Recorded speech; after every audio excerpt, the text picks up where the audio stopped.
All right. That took 26 minutes. Actually, not the longest time I've spent in my waiting room, actually. I'm going to quickly unplug some of this stuff because I still have my switch connected, and I'm going to unplug this and this. This is in the way. Right. It's been a fun couple of minutes. Look at those slightly above average fingers. I know. Look at all these. Um, I've been told that I am mildly above average. Been upgraded slightly. I am sounding better. I am feeling better. That is great, because if I wasn't, this stream would kind of suck. But for now, I am going to just do a few more things. I have to attach a light box to my light, and everything is falling over. For now, look at these. Lovely little things. Yes. Lightbox ASMR, because my light is too bright. And can't be having that. So give me a moment. You'll see what the difference a lightbox makes on a studio light.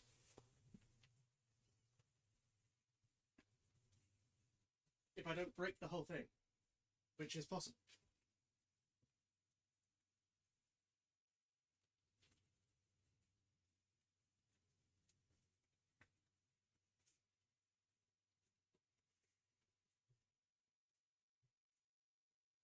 It's like putting on a bedsheet. Except not quite. Ah, there we go. Softbox. Not to be confused with hotbox. Whoa. Whoa indeed. I now have to unpile this monstrosity of a box from behind several things. Oh. To say I was prepared would be a lie. But remaining prepared is for chumps and losers and people who do things. I knew this stream was going to happen. Goodbye, Barnacle. Goodbye, Barnacle. And goodbye, Barnacle. And goodbye, Barnacle.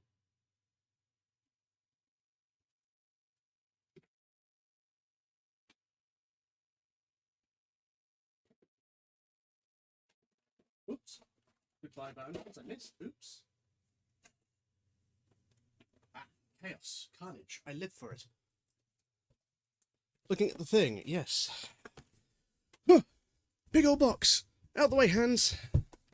Yes. What a view. What a view you guys have on YouTube. Sometimes it is better to be more prepared. But also sometimes spontaneity is a real word. Anyway. Let us go to handcam 2, or handcam 1 actually. So you're not going to see all of this because this box is huge and I can't zoom out. I could move this camera, but it got moved anyway. That's very cool. This camera, if it moves and any more and gets knocked at any point, will show my face. So don't want to do that. Right. Give me one moment.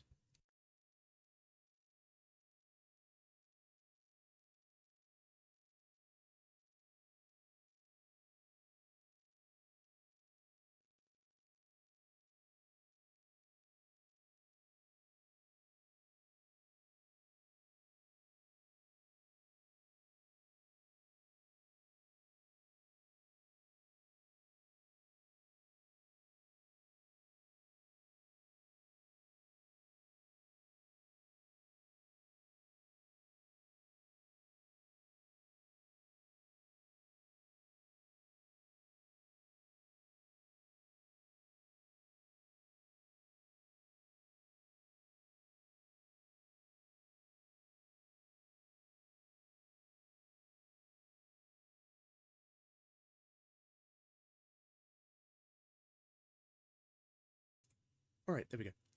So you know that thing that happens where, like, everything happens at once? That's kind of what's happening here. My fault. I shouldn't have spent this long sitting.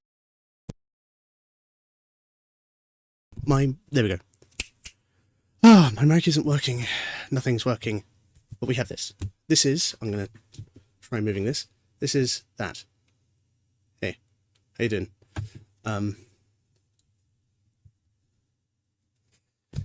Anyway, you're not going to see this box because it's awful and in the way. So let's unbox it.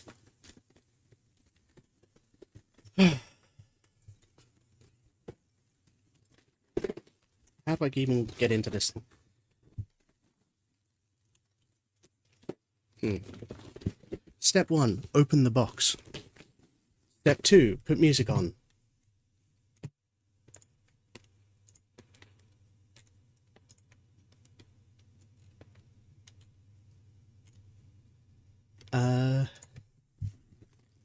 Step 3, check Poppy's announcements.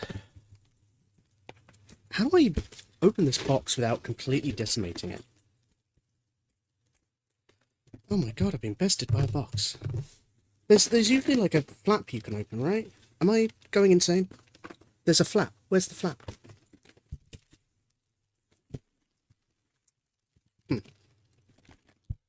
Oh, here it is. Ah.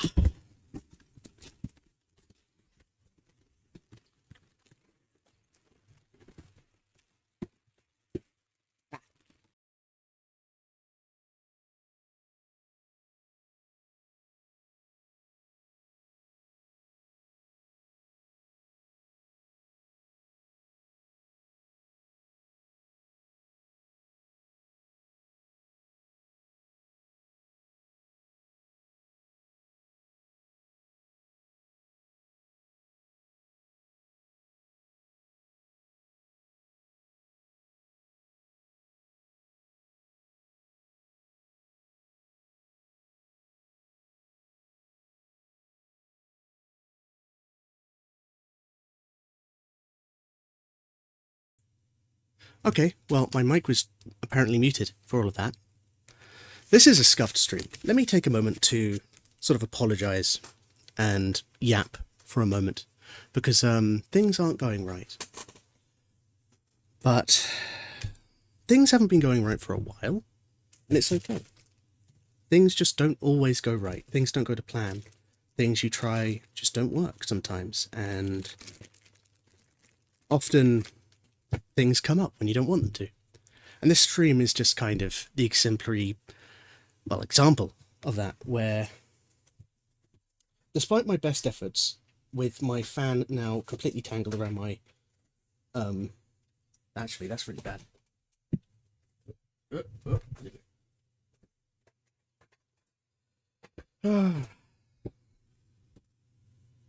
This stream has been a bit of a mess. Trying to even get this stream up and running has been a mess, because things work, then they don't work, then I'm busy one day, then I'm not busy another, and then I'm not feeling it, and then I get sick. But that's life. And it's okay for that to happen. Sometimes your plans don't always work the way they're going to, and the way you want them to. And that's normal. It's okay. So, let's get our bearings, because there's a lot here, and there's a lot to do, and let's sort everything out. First and foremost, sort stuff out. Get stuff into organisation, getting stuff into organised piles. However, I'm also going to do this. Where is it?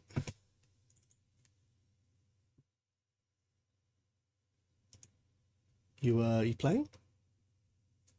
Oh, hang on.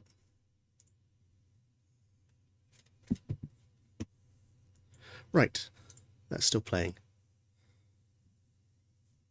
Let's take this, put this up here, play this.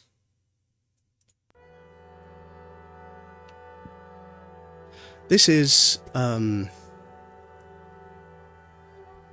Patitucci, John Patitucci, Scenes from an Imaginary Film. I found his music on the YouTube, like the YouTube Live remix. It's free for you to use in videos, so I'm going to let it play. Should be a nice assortment of like jazz sort of stuff. So yeah, let's lower the volume a tad and get started. So what you're going to want to do, if anything's a mess, just organise it. Bag 3, you put it over here with the striped band bags.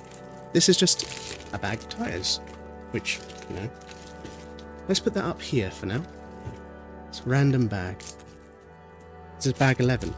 We can put that aside for later. Here's bag number 1. We're going to need bag number 1. So I'm going to set this bag right here. Bag 4. Bag 4 will go up here. Bag 6. We can put that behind bag 5, over here. Bag 2 goes here. Bag 4 will go here. Bag 11. It goes the other bag over here. Bag 8. So that will go over here for later, because we don't need all of those right now. Bag 7. Same with 8. Bag 9. Same with 8 and 7. And bag 10. We're going bag 11. The other bag 11. So what do we need right now? We have a clean work surface. We've sorted through our so-called issues, and we're now ready to begin. It's been chaos. But sometimes organising chaos can really help. So we're going to start with bag 1. Suddenly all these things you want to consider as issues are manageable, you know? We started with this massive mess, and now we have... I'm going to turn the music down a little bit, about there. And now we have manageable items. As I said earlier, it's been a bit of a mess just even getting the stream up and running, because everything's just kind of been in the way. Every single time I wanted to make this, something new has come up. Imagine sorting the bags instead of digging through them like a scavenger hunt. Yeah, I used to do that.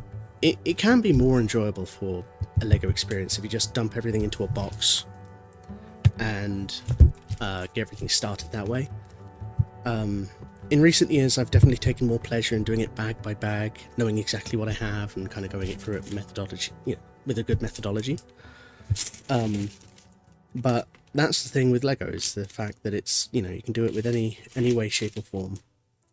So this is bag 1, and here is the instruction manual, as you can see, which I'm going to move this here, so it's a little more square.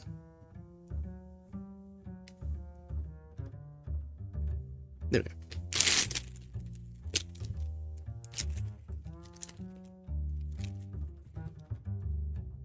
Okay. The song is City Walk by John Patitucci, from Scenes from an Imaginary Film. If ever you want to know the song name, just let me know. I'm going to boost my microphone just a smidge. Yeah. There we go.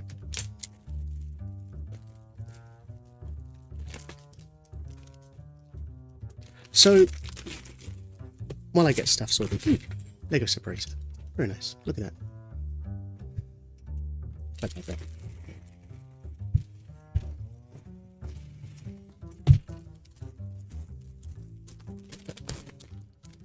Alright, bag. Empty bag. I'm going to put the empty bags in this little cardboard sleeve that we got. We got a sleeve, the instructions. I'm just going to put all the bags in here. Keep them organised. So, yeah, there we go. Create a mess. While I'm sorting through this, a bit of backstory about this specific kit. and my history with it. So I bought this kit 2 years ago. It's the reason why the box, if you noticed, is so absolutely battered. I bought this kit about 2, maybe 3, I think about 2 years ago now, back when it was on sale originally. And I'd always kept it because my friends were getting really into Gundam at the time. And I wanted a backlog. So they all had Gundam backlogs, and, you know, I built my Gundams whenever I got them because they were expensive, and I liked building the Gundams. So what I did was I would, by the way, also, you guys, I'm going to give you the job of, focus. So if my bricks look like this, they should look like this. So if ever the bricks look like this, or like this, and not like this, you guys have to yell at me. Feel free to scream at me. I really do encourage it. But yeah, also I apologise for the nose squeakies. I will sound like a train. It's just how I come manufactured from the factory. It's a bug. It's a feature, not a bug. Anyway, so this kit. I got this kit years ago when I was trying to build a lot of Gundams and I couldn't, but I really liked Lego. So one of the things I saw was there was this discount code I could get from the store. Does this job have benefits? Yes, it has the benefits that when the stream is done, I will give you a huge thank you. And you will make me smile and make me happy.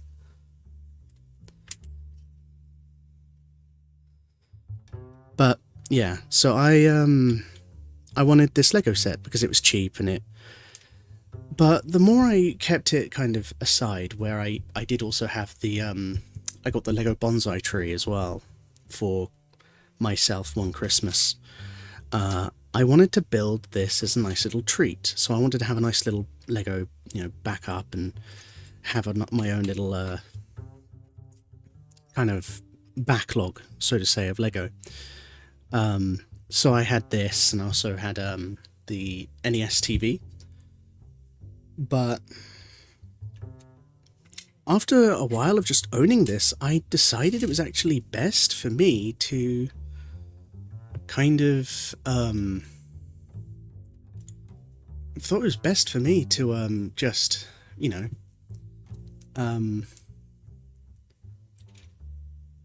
keep it until I felt the best time to build it.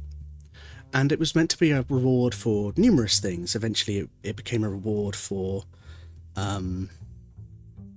it started off as a reward for, I think, very basic menial stuff like getting through a certain project or work month or getting a specific work project done.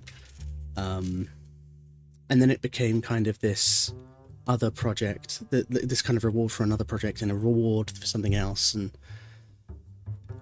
you know, eventually it just became this thing that sat on the side, never really getting used, because I never felt it was the best time to build it. And that's why this set is how it is, because I originally moved to university and it was meant to be my birthday present, so eventually I put it off as a birthday present and just wanted to keep it as that. But the problem I had was that even when it was my birthday, I didn't feel it apt to build it. So I kind of had this feeling about building it, like, it just didn't feel right. It was never going to be a good time. It had this stigmatism towards it. But when I graduated, it was meant to be the gift I had for when I finished my master's course. And now that's over, here I am. I'm building this not because I specifically want to reward myself, but because I want to build it. Not everything I have has to be a reward for myself. Like, I don't have to buy XYZ because it's a reward for good boy behaviour. I feel like that's negative in the long run, all things considered, because you never really feel rewarded, because then you're putting these limitations of what you consider a reward on yourself. And some people really like that. Some people thrive in that environment where they can get, you know, rewards. But I just never felt it. I just never got that same level of, Anyway, Marty McFly. Let's get him in focus. Yeah, look at that boy. Yes, what a lad. Anyway, he will go up here. And Doc Martin. I actually can't remember his name now. It was Doc something. Doc Smith? No, I think it was just Doc. Doc Brown. It was Doc Brown. Martin McFly and Doc Brown. Doc Martin was the shoe brand. Anyway.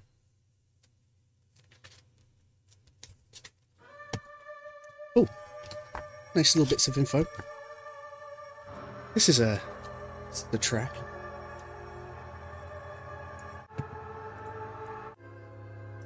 That's called Horror Bass Choir, but it doesn't really fit the theme, so I'm skipping it.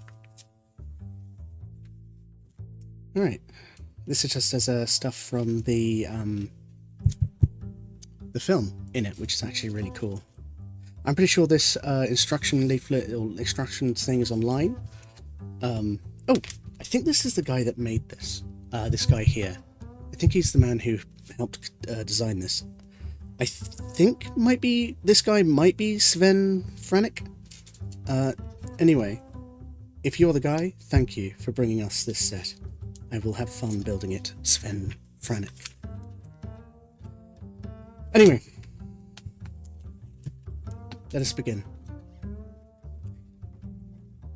We've already done that. Look at that, we've already built these. Right there. Right there. Here we go. Alright, first and foremost. God, I love having a studio light blare down on my desk. It shows me all my filth and grime on my desk that just feels gross to look at. There we go. So, yeah. 1, 2, 3, 4, 5, 6, 7, 8, 9, 10. So that's a 10. That'd be this. So we need this. On like that.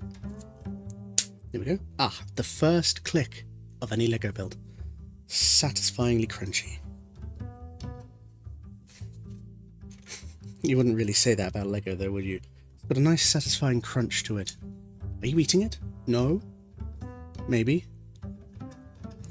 I feel like I should be reading the instructions off of the computer. It might actually save on a lot of desk space, but I feel like seeing the manual is actually half the fun.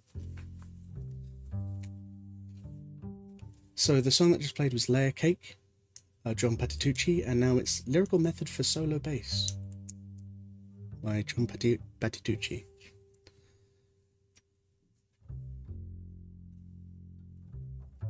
Again, the album is Scenes from an Imaginary Film. Please do support the original work. Right, now we need 6 with a 3 in the end.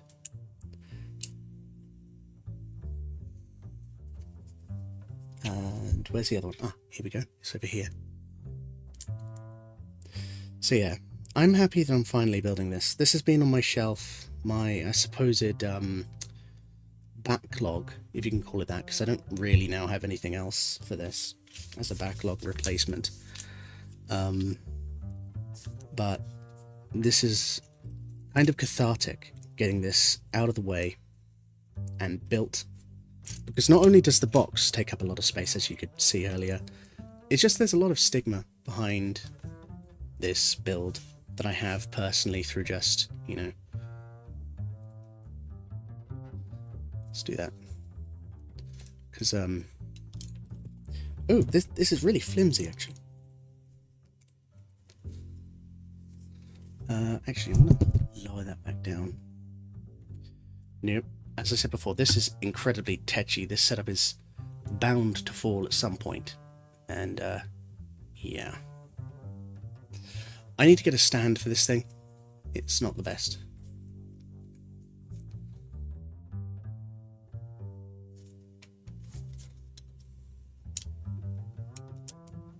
Anyway. It is good that I'm finally building this, because yeah, it does have that stigma to me.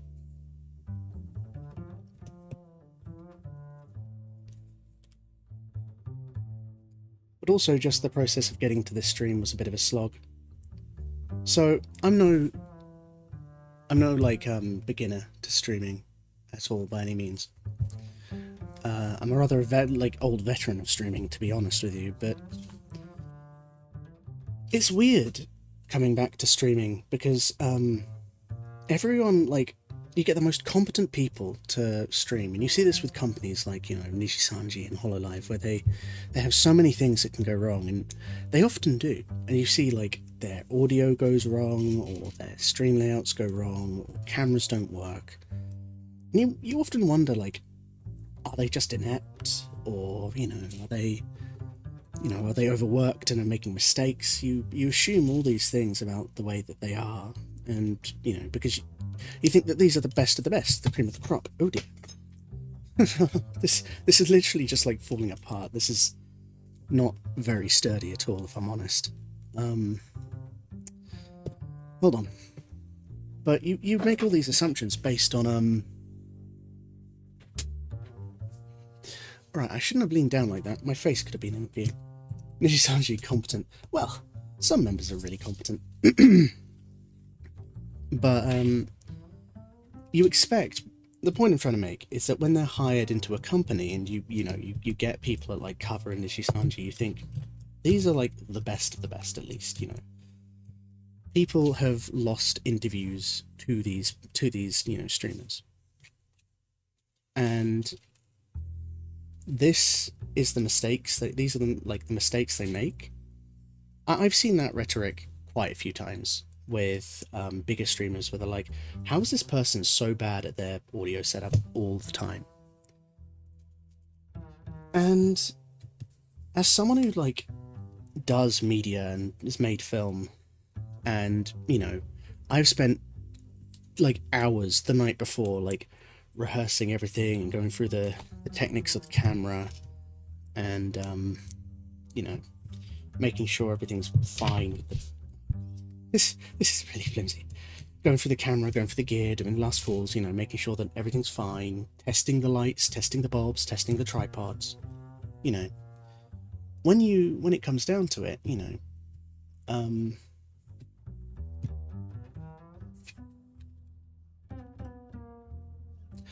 these things break. Things happen, you know, something goes wrong. Something you don't expect will always go wrong.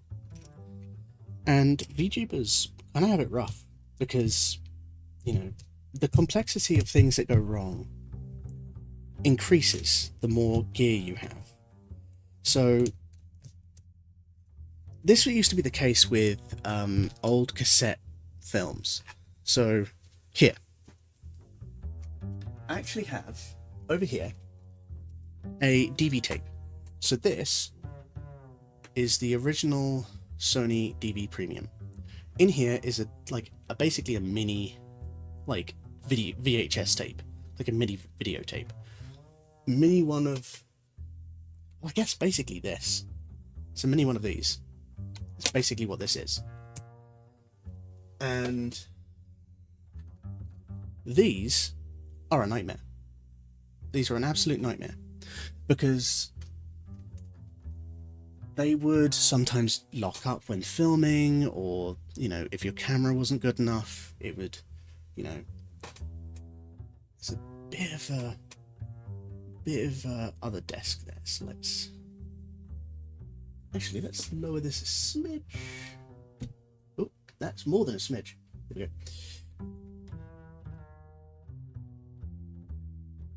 There we go.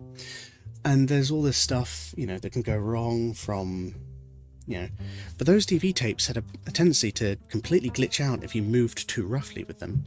So I remember one of my first college films, we were trying to run. I think we were filming while running, and we got to the end, and the tape was just glitched out. There's also an example of this where in certain videos you'll have like artifacting in your videos where the tape is just jostled. And we had to take that into account whenever we did stuff, and sometimes it wasn't always perfect. But to go back to VTubers, the reason that we see so much scuff is simply just because VTubers have a lot to look after. It's part of the reason why I don't actually have my VTuber model on right now. Not only would it be boring, because I'm literally looking down right now, I'm staring at this. This is where my eye line is, so my model would always be looking down. It's just another thing that could go wrong. Another thing that has to be propped up. Another camera that has to be set up. You don't have to overcomplicate things just because, you know, you want it to be on brand.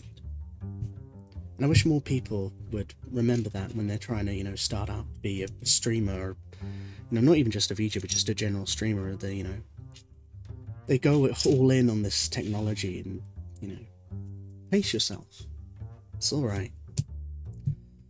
You don't have to run as fast as everyone else, just as long as you get stuff done. It's not a race, it's a marathon, and everyone runs equally in a marathon. There's no race to the top. You race to the top and what you'll get is just exhaustion, and in the end you're looking at a whole bunch of people who would, you know, manage to get there through friendships. Who knows, you might be jogging along someone and you just become friends in the jog.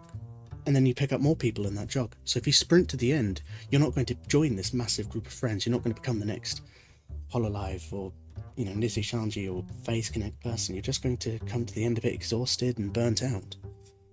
The friends you make along the way, as One Piece would say. This is what we have currently. It's pretty good. Starts of a mighty fine DeLorean.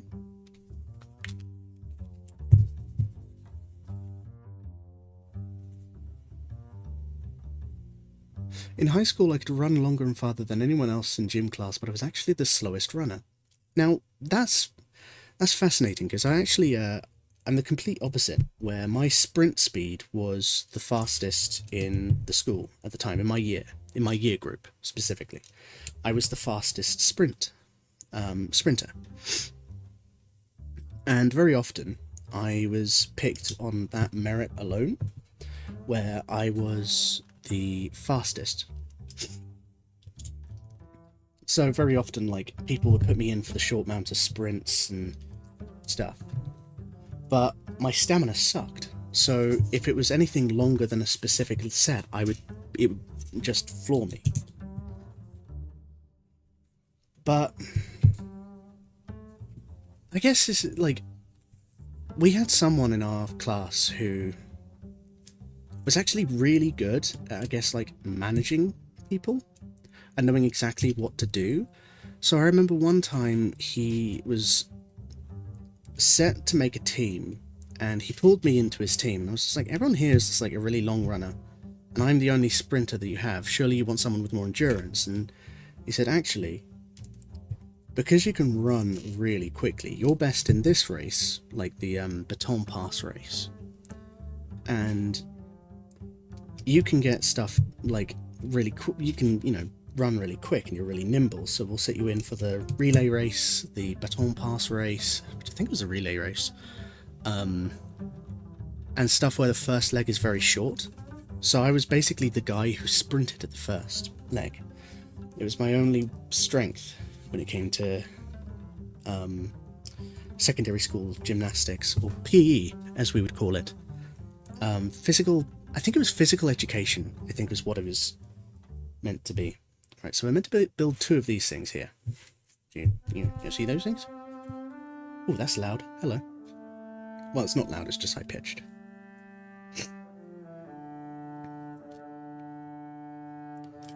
Right.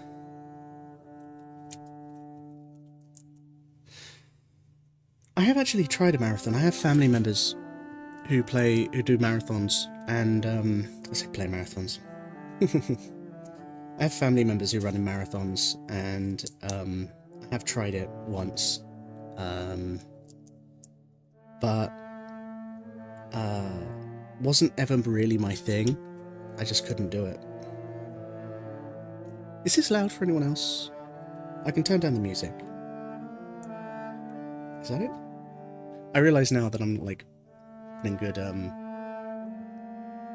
we go. I realise that I'm not like doing the best job like building over here and not here. I'm gonna turn this down my end. There we go. And we need this. And there we go. Cap off this little man. Look at that. Nice little brick. Now we need another one of these.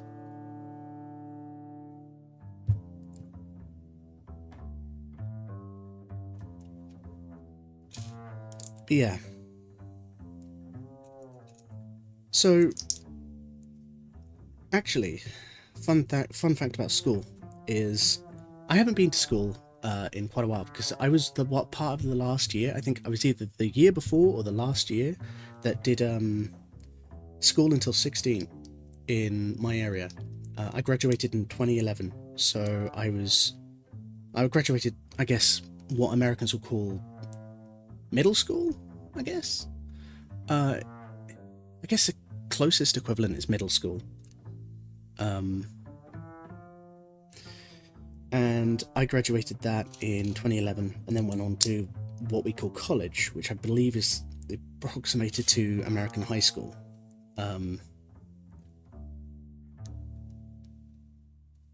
And it's there that I took creative media. So it's been a long time since I was at any school that I didn't want to be at. If that makes sense. Did I do that right over here? Yeah, I did. So, yeah, I was, like, ever since college, I would say, like, high school, I took a thing that I really wanted to do in college, and I haven't, like, it's really weird for me to say, oh, actually, I missed a point here. Actually, back here. I forgot to put the white bits on. We'll fix that. Oh, there was deep scratches in my desk. Have they always been there? I'm afraid I might have done that myself. Oh well. It's fine. But, yeah. So, it is weird for me to see that, like, you know, someone in another Discord I was in, because I've been playing a lot of Uma Musume recently. And one of the things I was talking to someone about was they said you know, they've got, you know, school and stuff, and they were being bullied at school, and I was just like, bullying is something that's, you know, I've had a lot of history in, so, you know, I was just like, oh, you know, that's not good. So I remember just dropping them a line and being like, hey, what's up?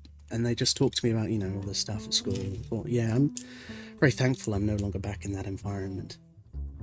I've mused lately on just how times have changed. Back when I was at school, we didn't really have smartphones as a big thing. I mean, we had stuff like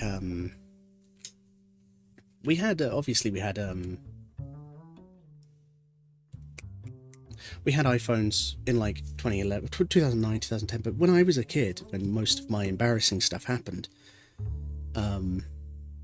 I was actually, we had like smartphones. I wish I still had the box of stuff. I put it away under my bed, but it's deep in storage now, but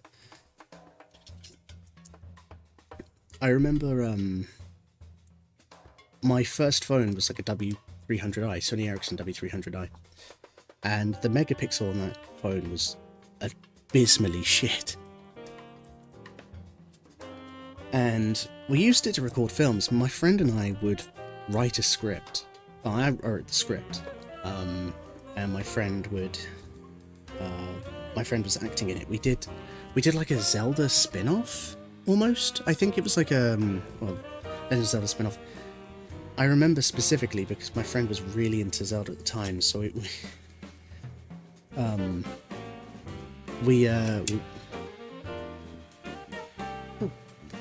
this is not I'm unsure if that's copyright collected, so let's go back up to here. I'm gonna play this. It's an hour, or like 4 hours of jazz noir. There we go. I'm hoping this doesn't get me copyright striked, but we'll see. Anyway, so my friend and I would make like this Zelda spin-off, I guess, and he played Link because he had the Triforce of Courage, and we were going to get his, like, I guess, like, childhood sweetheart he had at the time, I guess, and we were like trying to make a villain, and I was meant to be Ganon, but I think I was going through a phase. So my friend was real into like MTV, so he got into stuff like being emo, and for some reason I made that my whole identity throughout the whole of secondary school. And we tried to make this like Zelda thing. I remember I named the villain Immoral, because it was meant to be immoral, but also emo, like, oh man, that's so deep. It wasn't deep. It wasn't deep. But I am really actually upset because none of the scripts ever survived. I don't think. None of the source material ever lived. We took videos. I know we did. We filmed quite a lot of videos, actually, for that specific thing, but none of it ever survived. It's considered lost media, and I think that's for the best. There's other lost medias that I recorded with that phone as well that just didn't look very good. Like, I had Ghost Hunters that I did with my friend in his, in his house. But yeah, a lot of my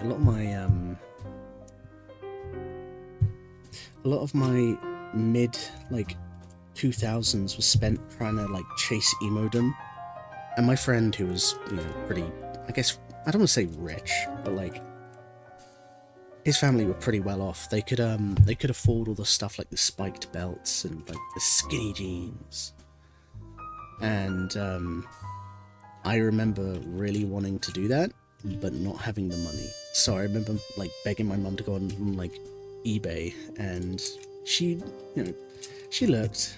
There was nothing there, but it's a good thing she didn't, because I was already a bit rough at that point. Like, there's no point making it worse for me.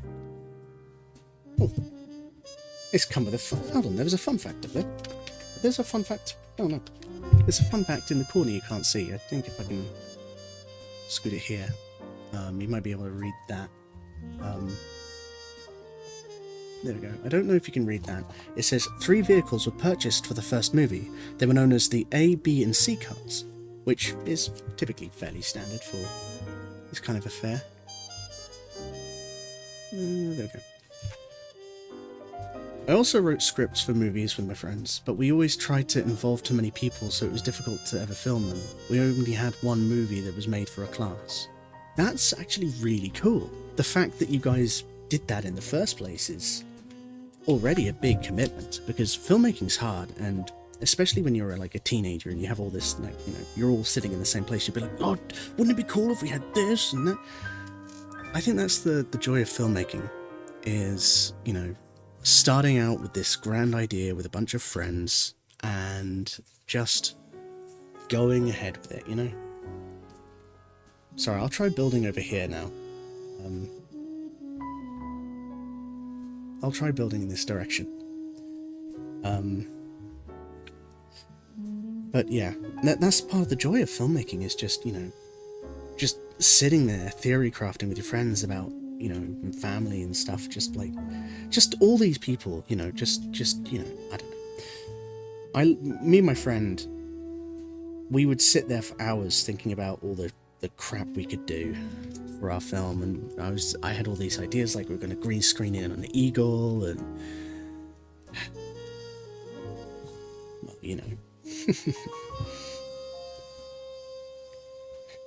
but oh, so red goes in the front, I see. So, like, nope, wrong way, I'm dumb, like this. But it was mostly me writing the script, and when I presented him the script, he was kind of like, what is this? What is this? Why have you done this to me? Maybe one day I'll try and have him on stream, and we can talk, but he's a very busy person. Very busy. Not exactly private, he also streams as well, but he's a very busy person. But, yeah.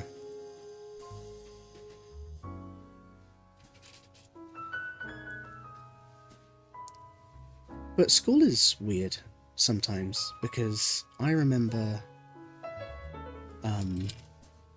not liking school very much. I mean, that's probably the case for everyone, though, is that no one really likes school. And I think that's entirely valid, because even, I maintain this, actually, that even if you had a good school and you went to a decent school, you probably weren't as fond of it leaving, because it was somewhere you had to go and you didn't want to be there. So a lot of I actually love school. I've been proven wrong. I mean, you know, I know people who've loved school, right? But there's a lot of people that, if given the chance, they wouldn't go back. And I think that's very valid.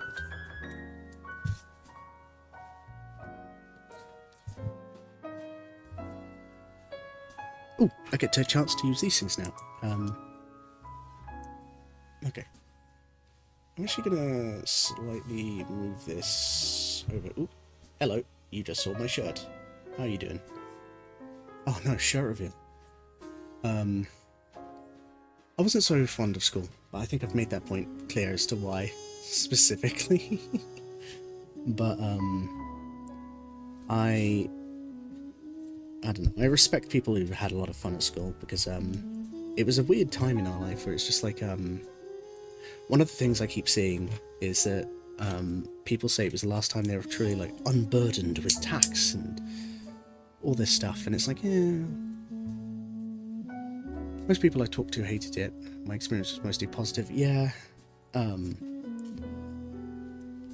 I guess it's just also like a matter of perspective of like where you were from and stuff. I just some people I know in my position actually adored school. And again, like, I'm not trying to cast shame on anyone for liking school. I'm actually really happy if you like school. It's just odd that some people, you know, I don't know, it's just odd for me, because I never really understood it. That's it's kind of a problem with me, I think. Let's actually show you what I'm doing, so I'm not just, you know. There we go. Oh, I'm having a problem fitting it on. Come on. Come on. There we go.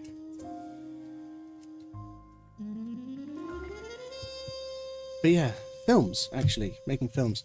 So, yeah, I had my own little web, like, it was like a 0.6 megapixel camera, and it wasn't that great, but, it was surprisingly, like, nice, all things considered. Like, the quality of the camera was awful, but I really liked the phone. But I remember, making films all throughout, like, I recorded a large portion of my time as a teenager. So a large portion of it was recorded with the intent to become a vlogger, because that's what I'd seen from, you know, people like Tom Scar and, you know, I think Tom Scar was actually a big player in that, and also, like, I wanted to do game stuff, like, Tobuscus. Tobuscus was this big thing, and also, like,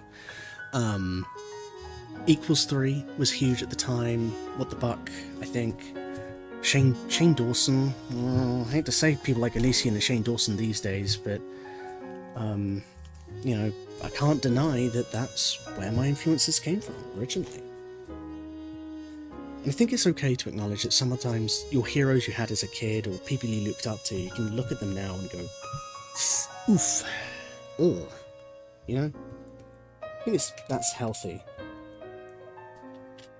But at the time, I really wanted to be like Shane Dawson. I remember I tried to do my hair like him, and I tried to look like him, and I think someone else at the time, I can't remember, but yeah, my friend really liked Shane Dawson too. I remember Tobuscus and PewDiePie. I was more so Tobuscus back in the day, I think. C-Nanas, they really all inspired me to pick up, like, YouTube game stuff. Am I doing this right? This doesn't seem right. No, this is not right, actually. I've done this wrong. Yep, I've done this wrong.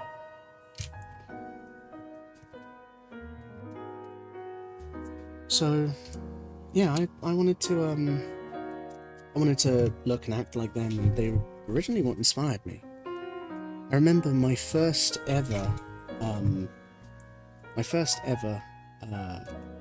guess, YouTube video was much in the style of, like, you know, just random vlogs, stuff like I wanted to vlog. Like, I recorded my friends and I counting yellow cars.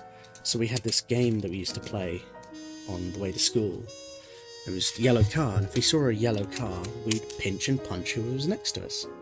And, you know, it's just kid hijinks and stuff, you know, just what it is.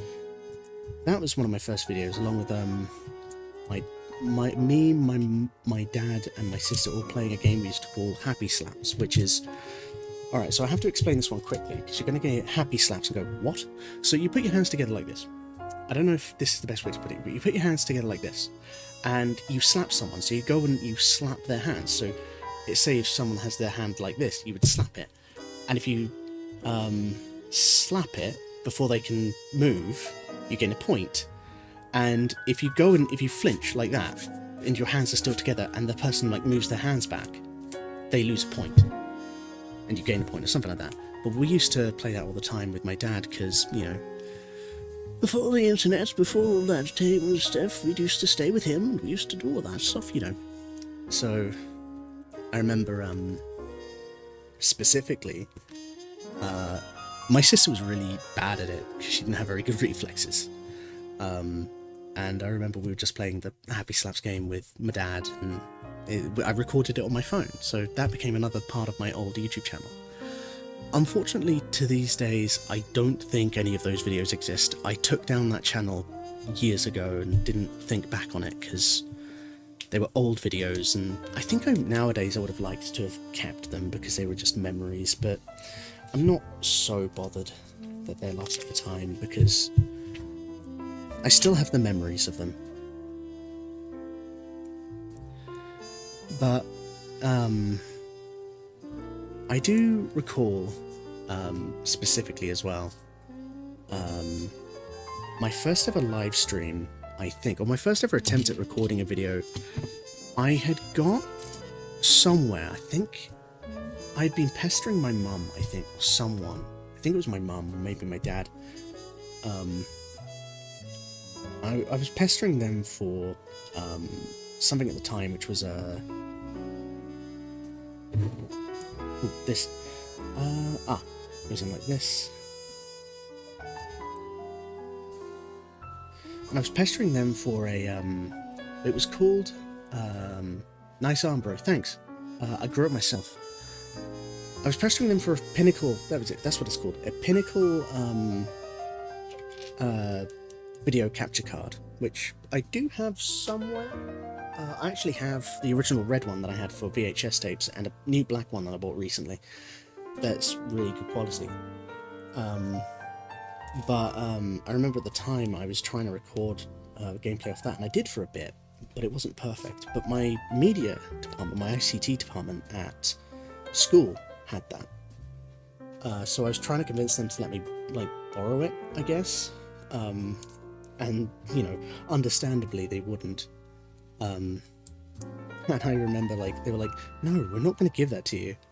I remember just sitting there like, oh, you're fucking dumb, you're not giving me. But, I mean, at the time, it was really expensive, I think. It was something like, I think it was like over 100 quid or something at the time. Even to put this all the way in, Because I just did. Yes, you are, actually, because it shows it right there. With it all pushed in. So that's what we have so far. Let me show you what we have. There we go. That's what we have.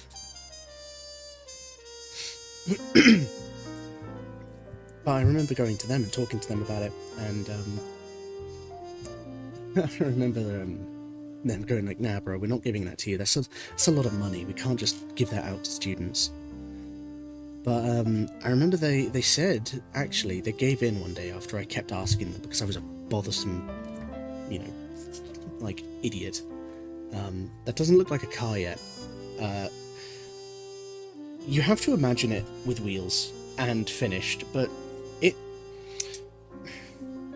Vroom. It's kind of a car. Anyway, yeah, so I remember they offered to let me record what I wanted to record in their offices while they were out for lunch or something. So I remember I recorded Jak and Daxter 2, or Jak 2 Renegade, I think it was what it was called in Europe and the UK. And I remember I was really like, I think you have to push that through for this. Yeah, okay. So I remember I went there to record Jak and Daxter 2 because that was one of the games I really wanted to try for some reason, because I couldn't really take my GameCube in, so instead I took my PS2 in. Or they had a PS2 there, I think, at the time, but regardless. Wasn't the best of ideas.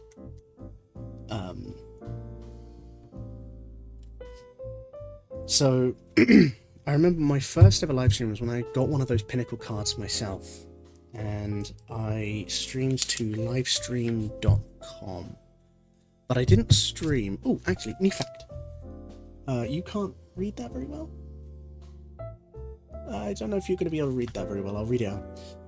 In early drafts, the time machine was built out of a refrigerator, but in pre-production, director Robert Zemeckis came up with the idea to change it to a car. Ah, that's actually really cool. I didn't know that. There's a lot of stuff about this that I didn't know. I actually lived near the mall used in the Back to the Future time travel scene. That's sick, actually. That's sick. Does it get much... You know what? Does it get much tourism? Like, do you get, like... I said do you. Does it get, like, much tourism? Do you know? I can totally read that. Fantastic. It's a good little camera, then. Yeah, it'd be really interesting to know if it actually gets, like, a lot of, travel. Like, a lot of, I guess, nerd travel. Like, if it's actually a tourist destination. The mall is completely dead. No, that's actually really sad. I would 100% visit that mall if I knew where it was. That's sad, actually. Is it like shuttered off and like locked away, or is it just like, you know, unpopular? There's Back to the Future fan meetups in the parking lot every once in a while. That's awesome. Do you get tourism specifically? I mean, as a descendant of Tin Man from I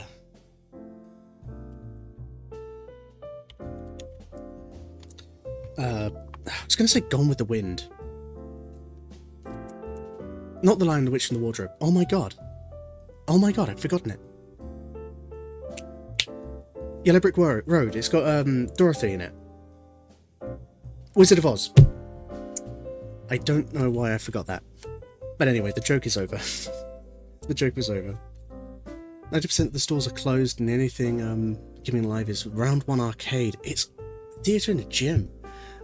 You know, that's the only thing that I think American malls actually have going for them sometimes, is the fact that there is a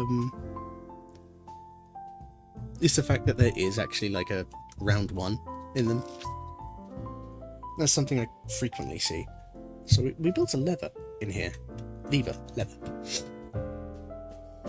Neat. coming to the end of the first bag, it feels. But yeah, I was saying something, before all of that. I can't remember what I was saying, actually, before this. I can't remember. Unfortunate. But, oh, streaming. I went to livestream, .com or livestream.net or something like that. I think it was livestream.com. I was doing that pretty frequently. Hang on a minute. That's pretty advanced. Hold on. Did I? Yes, I did. I missed out a whole step here. I missed out this page here. So, yeah, let's do this step. I actually completely missed out this step. But, yeah. My first stream was to live stream. So, yeah, it was pretty cool, actually. I didn't have many people come and visit, but it was nice for me to do it, and I actually had a lot of fun. I do remember the time I spent live streaming there fondly, actually, because I remember just being like, wow, I can just post my gameplay live and people can and will watch it. I don't remember if I got any comments. I think someone did comment. I can't remember what they said. It might be negative, might be positive. I think it might have been negative, I'm not sure, but after that it was Justin TV, and then I went from Justin TV to Twitch, and you know, and then Twitch to YouTube, so yeah. Regardless. Okay. I think the owners of the mall space are waiting for leases to expire so they can modernise it. Huh, that makes sense. It sucks if they like build over the road that they used for Back to the Future.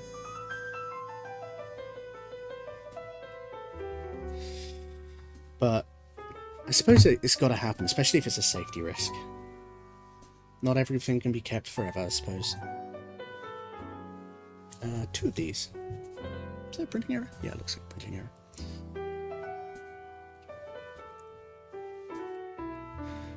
It's actually talking about Back to the Future. Coincidental, I know.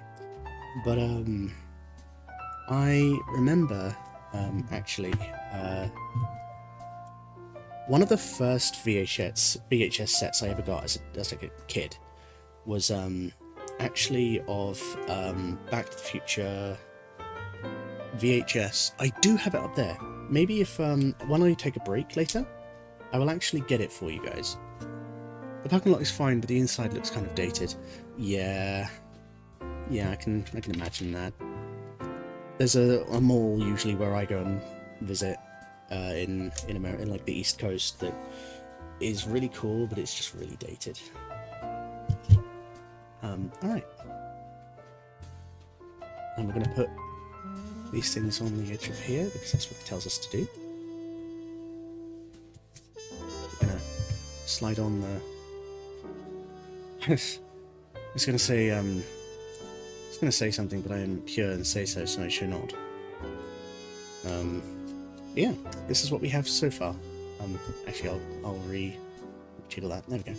So you can see we're moving the panel under here, which is blocked by these 2 sprinkles, and it's moving these. Neat.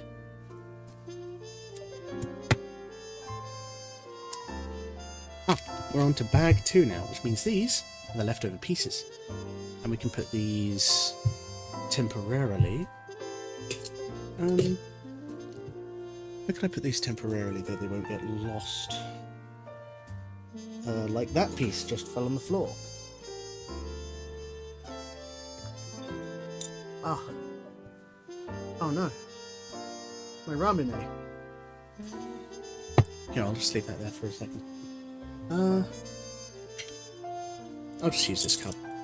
I do have a pewter tankard, like old beers and stuff that I used to...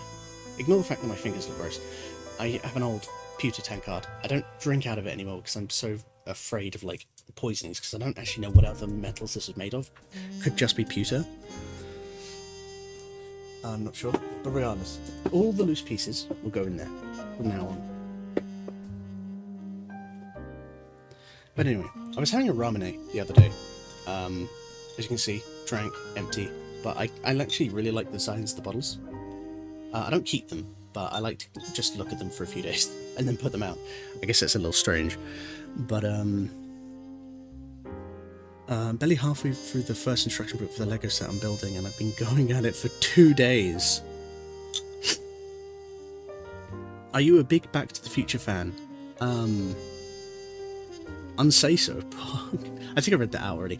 I'm not a huge fan of Back to the Future, but I do regard it as an important film stepping stone.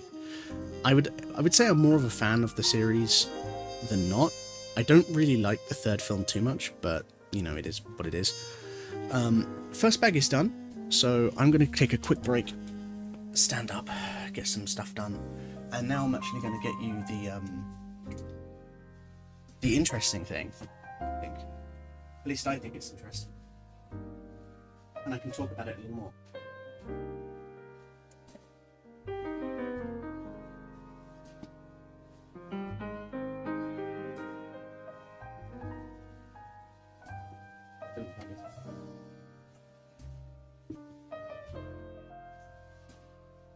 Okay, so in my family, we collect VHSs. It's something we've always done. I do it, my family do it, we all do it. But one of the things that they were throwing out, I think in like 2010, 2009, was this. Someone in my school was just throwing this away. And I should probably like fix this now because it is falling apart, but swing. I got this in like 2009. It is an original collector's edition, limited edition set of Back to the Future for VHS. And one of these days, because I do actually have something now that can record from VHS, I do want to kind of scan these through and just basically record these to my computer as backups, because I don't know when tapes are set to die, because cassette tapes are already dying. Certain cassette tapes are just dying. I have a cassette tape. I don't know why I'm going through this much effort. Where is it? Is it there? No. Here. No. Is it in here? Where everything is in front of it, because I have to move everything in a panic. Yes. This, I don't know if you can see this, this is an original 1982? Yeah, I think so. Original 1982 cassette tape of Duran Duran by Rio. The light is really contrasting the white here. 1982, so 1982. It's boogered. You can actually see in the tape, kind of, don't know if you're going to be able to see that. There's a thicker black part of the tape around. Let's get my tweezers. Point a touch. Around here, where the tweezers are, there's that thicker black bit. This is, unfortunately, Rio by Duran Duran. Metal Gear reference? Am I missing something? Is there a Metal Gear reference? Regardless. This is, old and doesn't play anymore. But that uses the same style of stuff, which are just magnetic strips, as the Back to the Future VHS tapes. To answer your question as well, Tim Metal, the reason there are 4 of them is because one of them is the movie. So this is the box. It's shagged. You can tell it needs to be fixed. I can fix this with tape. I actually don't care how it looks with tape. Fixing the corners, I think it adds an aesthetic to it, but that's just me. So we have the original 3 films. So we have Back to the Future 1, in this wonderful sleeve, which I haven't watched this in a very long time. The tapes look basically mint. Feature 2, which we all remember 2 because 2 was a classic. Back to Feature 3, the Western, which I actually have to give him props for trying it. It's an enjoyable film. And then we have the trilogy, Secrets of the Trilogy, which I think is just a documentary, like, you know, oh dear. That's what I'm talking about. It was bound to happen, eventually.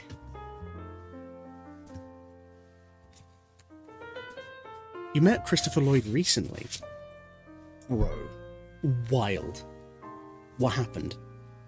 But yeah, this is just Secrets. So it looks like it's just a documentary of the making of certain parts. But, yeah. So, I don't like taking this out very much, because it's, as you can tell, very delicate. But, for a situation like this,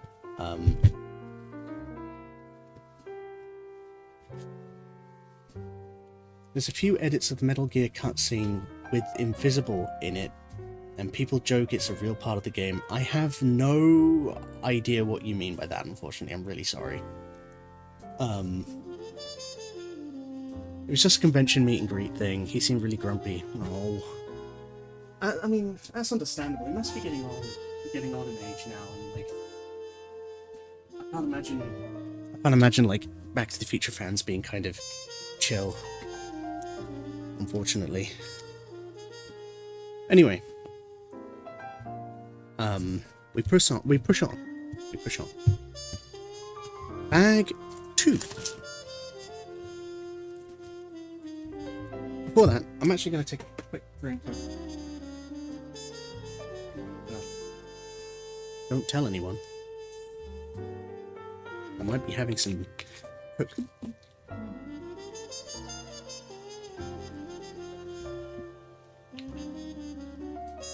Yeah, I'm going to put tape on it.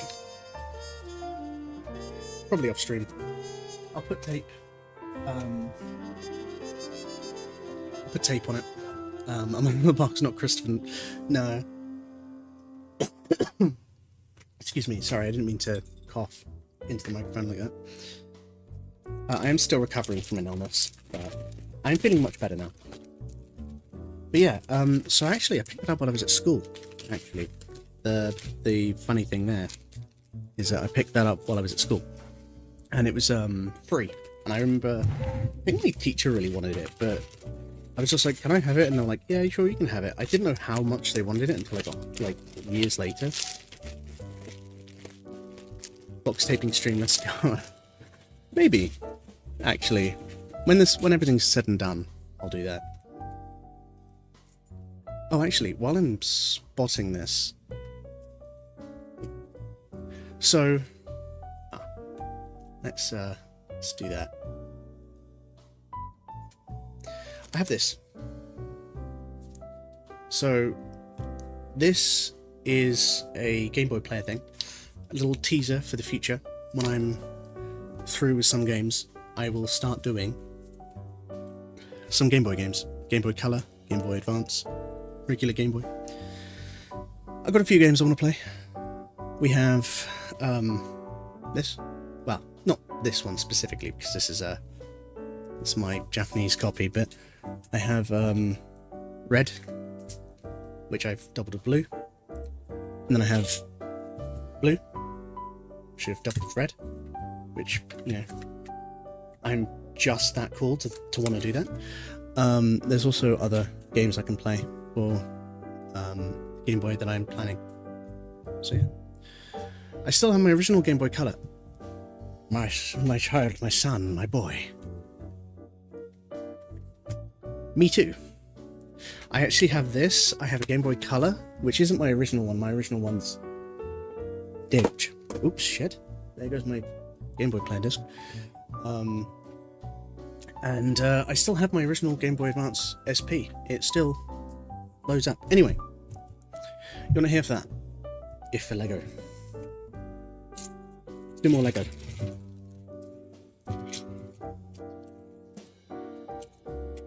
because I do want to get this done in one stream, but I'm starting to think that might be unattainable. But I don't want this... Tinville is older than me.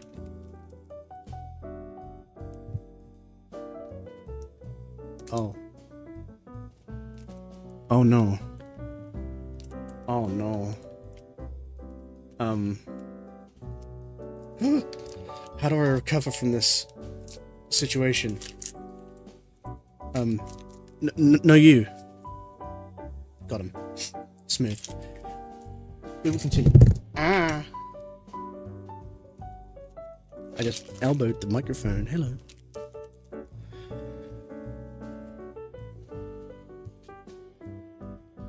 Alright. Where do we add to this now? So we have long grey tile over this. I think like that.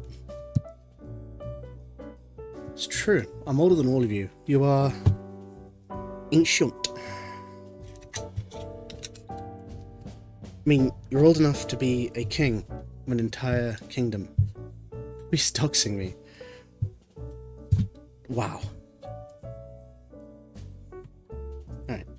There we go. We've got, I think, the start of the flooring. I don't know.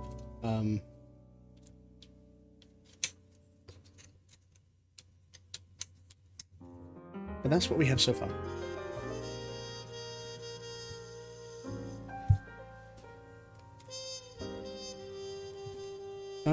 Now we have to build this, like, bridge-like thing over here. I really like this playlist. This playlist is called Jazz Noir Detective Vibes. Again, I'm kind of assuming that it's, when it says royalty-free, it means I won't get copyright striked, but, I don't know. I do have everything set up on individual layers, so if I need to re-upload this without, music, I can.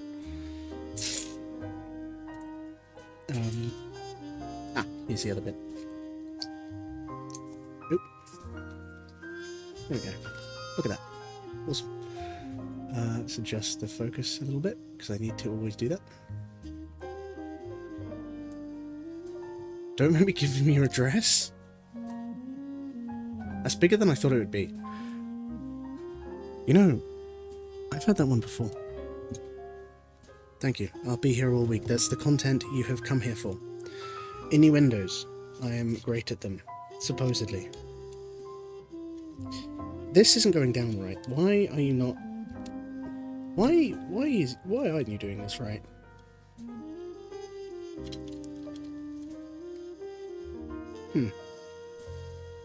Why are you not flush? I don't know. It's not flush, and it's a problem with this, actually.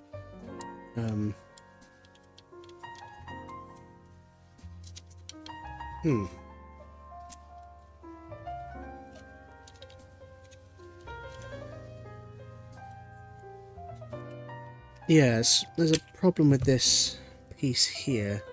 It means it's not flush. Ah! It's because I hadn't pressed this piece down, so... Here, I'll do this over this camera, so you can see it better. So, I hadn't pushed this piece down right in the corner over here. Because this is one long bar where my thumbs are. There's a really long bar. I hadn't pushed it down on this side. And that was making this block here, that I have my finger over, that was making it come up a little bit. So, whoops. But now, brilliant, it's sorted.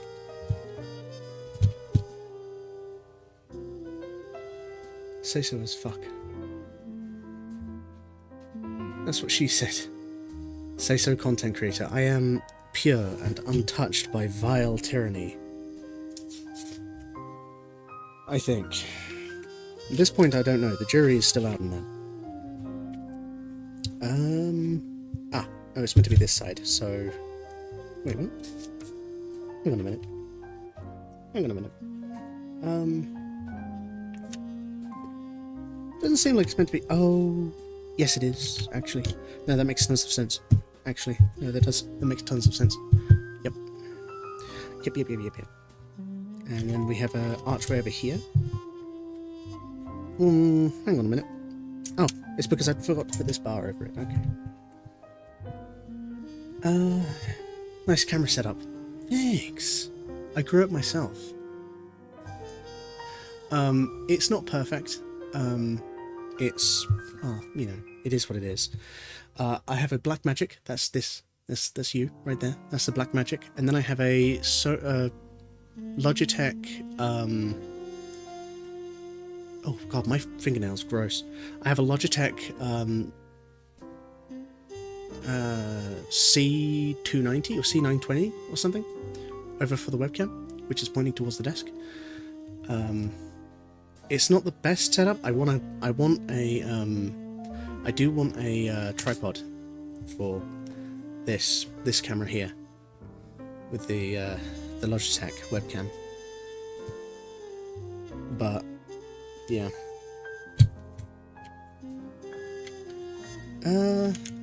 So that goes here. Awesome. That's looking kind of odd, but alright. Blackmagic like the DaVinci Resolve? Yes, that is the exact same. Blackmagic, I think, were first and foremost known for their cameras? Now, actually, that's a good point. I don't know if that's the case. But I do recall that they're most known for that, first and foremost.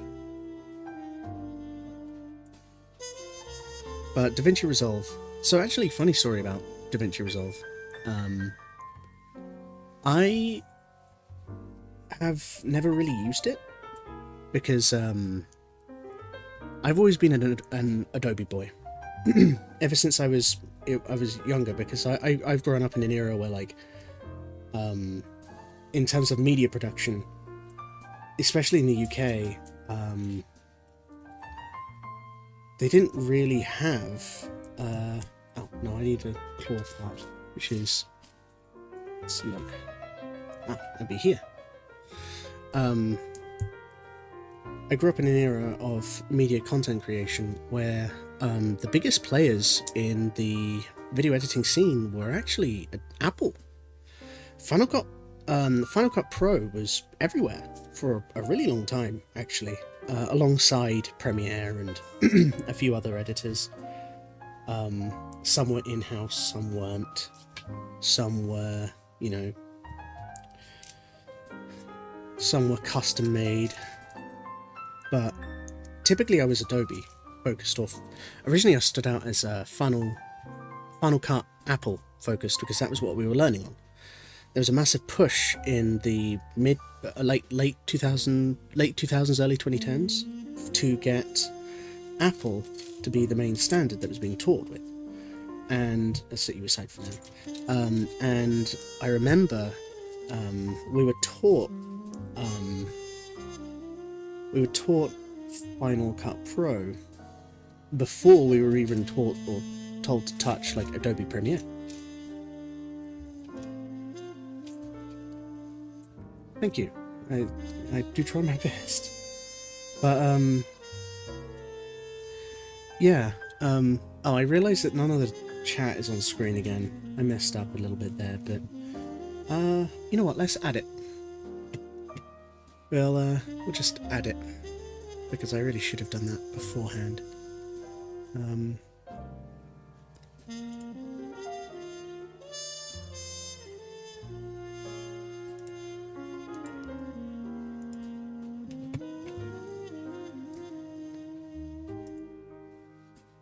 Give me a moment.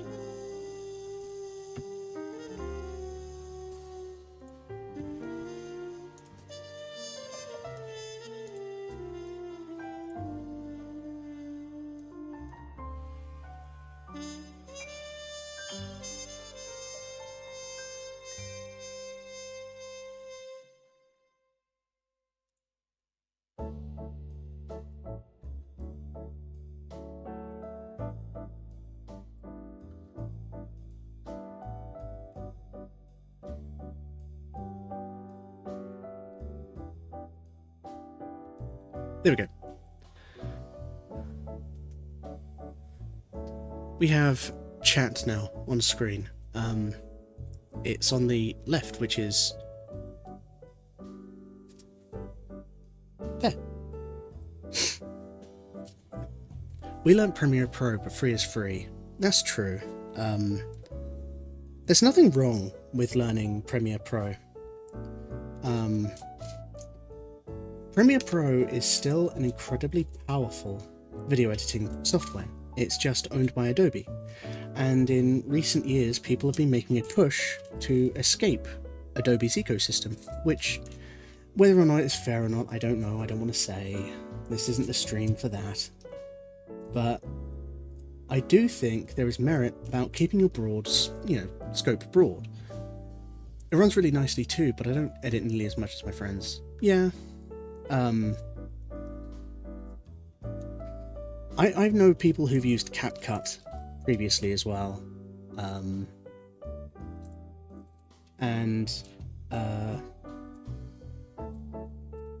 While I disagree with certain video editors and stuff like that, CapCut is still valid, honestly, for specific circumstances, especially if all you have is a phone or a tablet. It's fine. I'm just hoity-toity about it. I will be the first to admit that I am fairly, hoity-toity.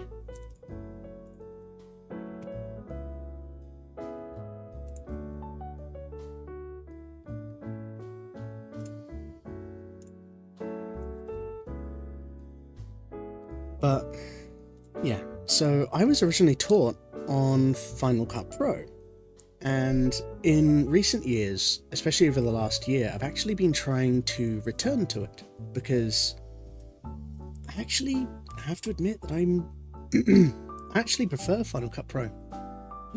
Excuse me, sorry. But I do prefer Final Cut Pro.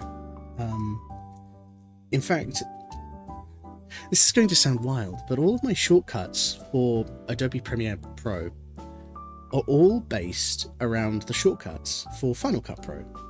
So whenever I have to reinstall, whenever I reinstall Final Cut Pro, well, not Final Cut Pro, Adobe Premiere Pro into any new device, I have to go through the hassle of basically rebinding all of the key bindings, because I can't use it otherwise. I just I never really learnt the keybinds for Premiere, because I just think that Final Cut does better shortcuts, in my opinion, but it's also what I'm used to. Editing is a very strange game. It's a very strange thing. People do it in their own ways. You're never going to meet one editor who is ever truly the same as another one. What's your favourite Lego piece? I don't have one. I don't have a funny meme answer for you, I just don't have one. It's not something I've considered, I'll be honest. Okay, there we go. So now we have these pieces. And this. So where are we putting this? Upside down. Old things. So these go at the front, so over here. So they get slotted in there. Here, I'm going to focus in a little bit so you can see what I'm doing. There we go. I like the launchers in the LEGO Star Wars sets. I can't say I'm familiar. I haven't really built many new LEGO Star Wars sets. I've only ever built the old ones. They didn't really come with launchers, or if they did, the ones I didn't get didn't come with them. There we go. Alright, back to that view. What else do we have? Throw it at me, Lego. Ooh. Oh, I've never seen a step like this before.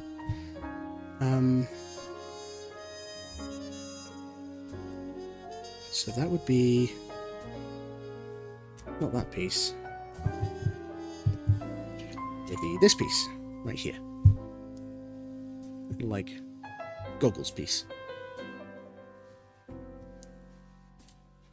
One of these, and this is two of those. Okay. We'll do that.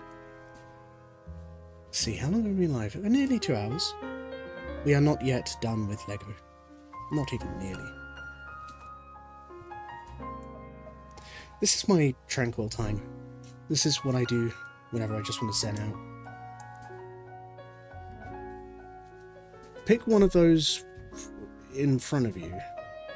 Like some strange personality test. I mean, that colour's cool. I don't know. I like the colour of this piece, I suppose. I mean, asking what my favourite brick is kind of odd. I don't really know what to tell you. I can't just pick one brick as my favourite, because all bricks come together equally. You know? At the end of the day, all bricks come together equally to build a sum better than the worth of its parts. And to put value on one piece feels reductive to the rest that are just doing their part.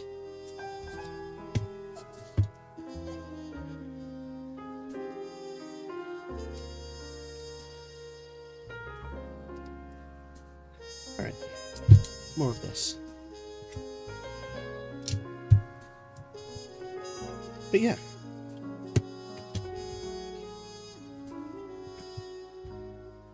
So, going back to streaming real quick, because I have some unresolved kind of things I was going to mention earlier.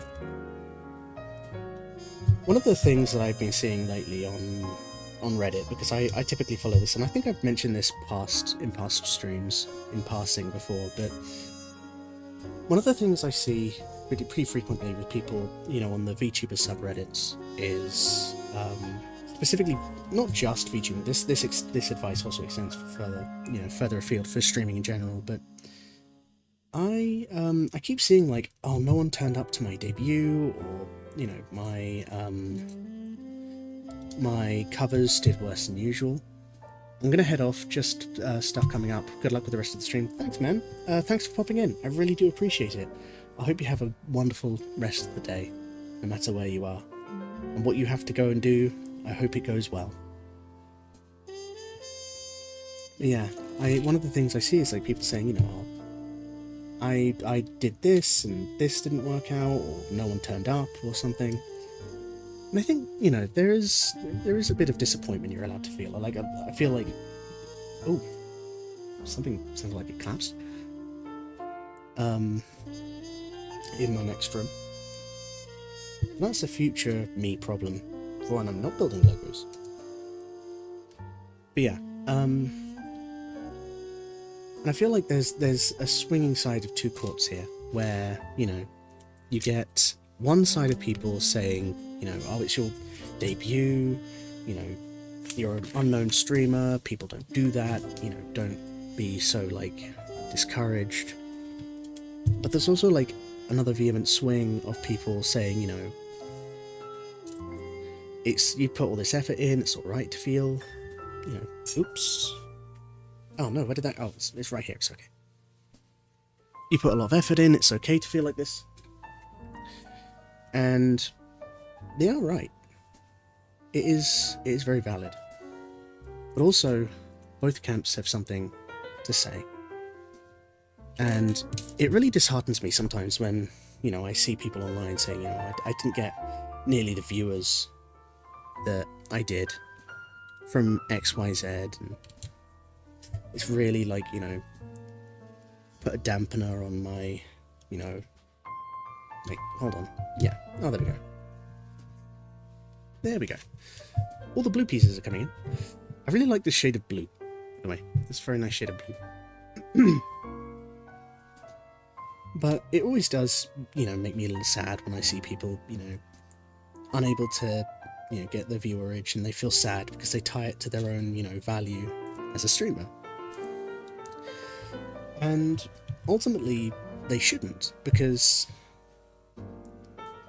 half the thing about streaming is kind of, it's difficult. You know, it's difficult to do this. Not everyone has the get up for it. And they always assume that, you know, there's a copious amounts of, you know, viewers that are willing to watch, but think at some point you just have to be realistic. And it really sucks sometimes that, you know, you put all of your effort into getting a cover done or getting, you know, your debut video finished just for it to get, you know, maybe 10 views in the first week. But on the other side, people who are disappointed by this should realize that, like, you know, they put effort into something they have passion in, and it's already better than what other people are doing. Because I know people my age who have almost no passion and no drive, no idea what they want to do in life, and no goals, no aspirations. And not to shame them, you know, some people don't find their calling until much later on in life. You know, one famous story I like to remember every now and then is a zookeeper who spent his whole life until 45 just working the same dead-end jobs. He called them dead-end jobs. This is just paraphrasing from him in his story. And he hated where he was, didn't like where he was going, and one day, while volunteering at the zoo, he found his calling at the age of 45, just tending to the rhinos. He absolutely adored it. And that's something, you know? People are very quick to, you know... I don't know where I was going with this point, but the point is, you know, don't be afraid if, like, you know, nothing works out, because there's time to make it work. I don't know where the other piece of this went. Is it under here? No. Am I blind? Maybe.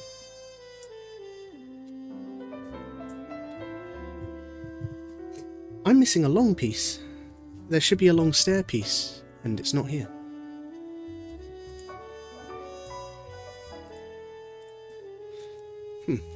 Am I truly missing that? Or... I'm pretty sure it's not in the bags. I would have noticed, right? Hmm.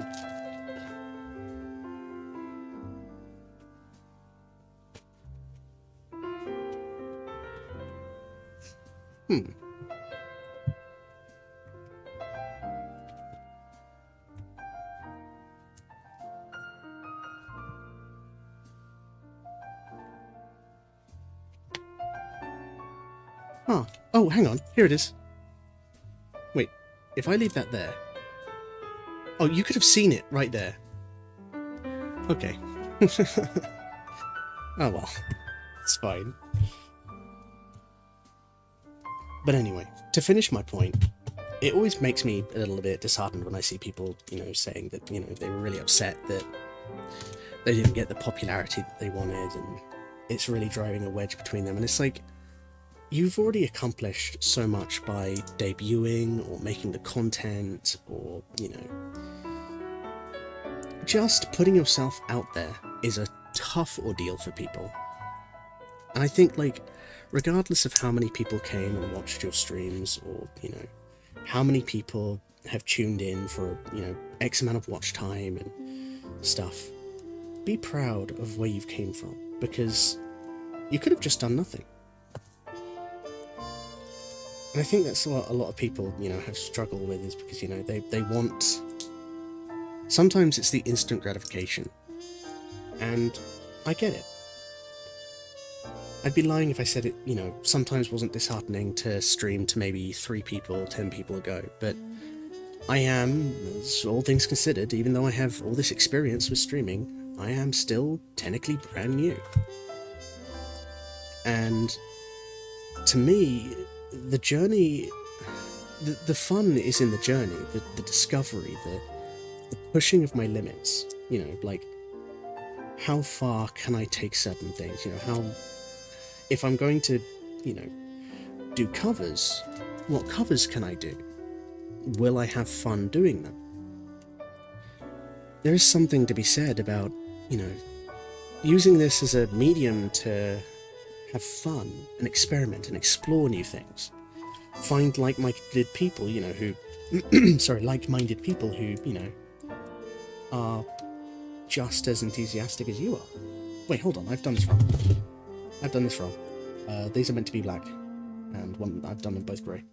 Oops. But, yeah, like,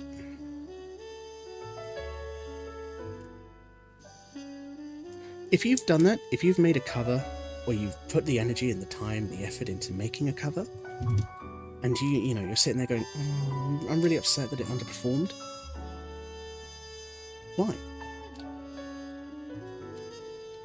Oh, I put that in the wrong place. There we go. You still did a good job. And I think, like, you should be rewarded for that, you know. Never forget the job that you've done. Because just by doing it, you've already pushed, you know, that boundary. You've done a good job. One of the things I know as well is just, like, sometimes it's easier to you know, it is sometimes easier just to, you know, default to certain feelings if certain, you know, things are going, you know. You let the brain goblins in, right? I like to call them brain demons, brain goblins. But, it's very true, because you let the brain goblins in, and it's all over. Because your brain goblins, they're liars. And your brain goblins want to tell you all these things. And sometimes it is easier said than done. You know, I'm not going to say I am, you know, flawless, and that everything I'm saying isn't, you know, that I don't heed my own advice sometimes. I'm really bad for that. I'm really bad for letting my brain demons in and letting them eat away at the last of my sanity sometimes. And that's okay. You're only human. And you're not intended to be perfect 100% of the time. It's alright to let the brain demons in. You just have to know when to ask them to leave. And sometimes hearing things from other people is a good way to, you know. So if you're constantly one of these people that has to be like, oh, but this, and this when someone says something, it could be the brain demons are too far in, and you have to ask them to leave. It's something I've had to come up to terms with as well, where just, you know, I've had to ask the brain demons to leave multiple times. And sometimes the best way to do that is to let other people ask them for you. Trust that another person is telling you the truth.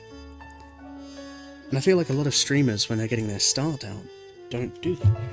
Because, you know, there's this anxiety, there's the fear of, what if I'm not good enough? To who? I ask, you know, to who are you not good enough? If it's yourself, why? If it's to others, then stop feeling like that. Because you don't owe anyone. You know, you don't owe anyone anything. I know it sometimes feels like you do, and it's easier said than done. But just be satisfied with a day's work. And a day's work could be something as simple as singing one tone, laying down one note on a keyboard, writing one thing on a diary, you know. Some days these are like that. You can write word upon word upon word upon word and get so much stuff done, and then that's your baseline for the rest of your time creating. Like, oh well, one day I made a song, and then I did all my chores around my house, I went outside, I partied with my friends, came home, cooked myself dinner, I went to bed, and then I wasn't able to sleep, so I wrote more lyrics, and I got so much stuff done. It's like, yes, but not every day is going to be your best day. Rarely any day is going to be your best day. That's why it's called your best day. Be okay with yourself. Allow yourself, you know, space to lay down one word.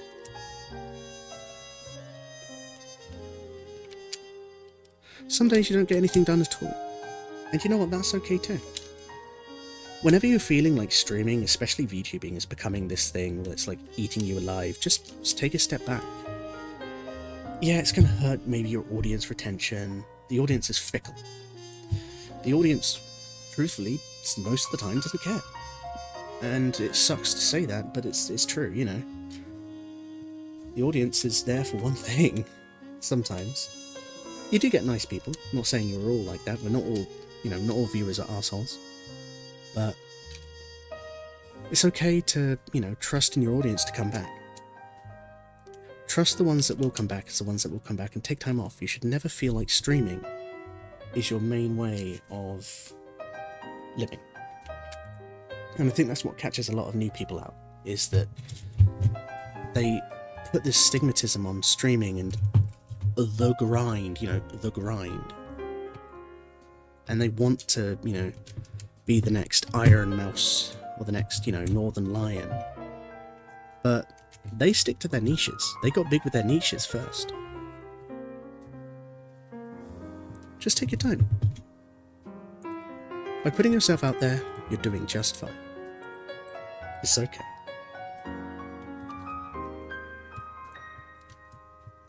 When I play in my band, there's something to be said about, the way I was taught music. A good friend of mine who,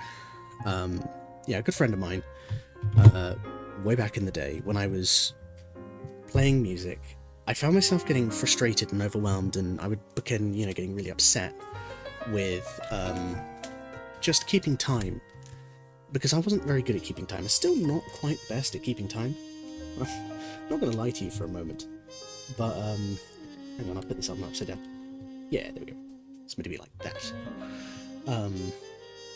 And I'm still not the best at keeping time, but I used to get really frustrated that I wasn't able to play as well as everyone else, and I was not keeping time, and I felt like I was letting the band down, and I felt like it was my fault that we all sounded bad and weren't getting gigs, and it was my fault, and everything was my fault, and blah blah blah. But my friend told me, he said to me, like, Baxton, sit down, stop, and breathe. Just for a moment, stop and breathe. Like, if you mess up a line, if you play something wrong, stop, wait, listen, and come back in. Because my outbursts where I was, becoming kind of like, fuck, I hate that, damn it, I messed up again, sorry guys, was more distracting to them than it was if I had just breathed, waited, and came back in my own time.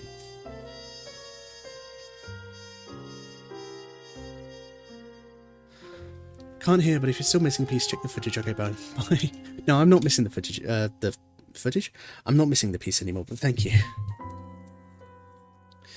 But yeah, so I learned very quickly that the best way to just, do my thing is to just stop and breathe and wait for the best time to come back in. And I know he only meant it in the terms of like timing for music, and he probably is getting a little bit pissed off with me, constantly being like, god damn it. But it's very valid advice for life. Just if you are getting overwhelmed, it's okay for you to just take a moment, breathe, and come back in later.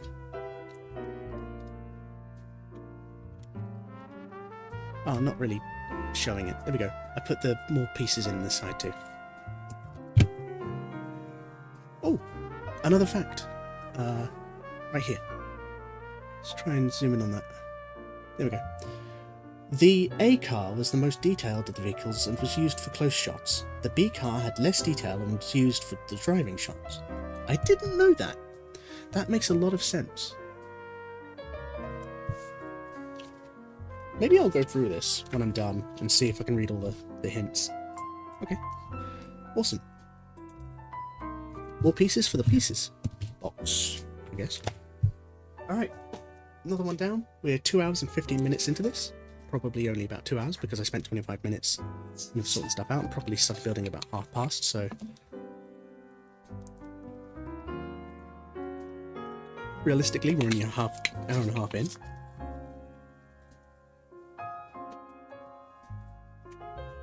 Anyway, let's take a moment. Breathe, focus. Hope everyone has had a good day today. I'm going to take this moment to check my phone. Yep, buzz. I knew you were going to buzz. Regardless. Hope you guys have been having a lovely time. I have been. It's just building Lego and yapping, really.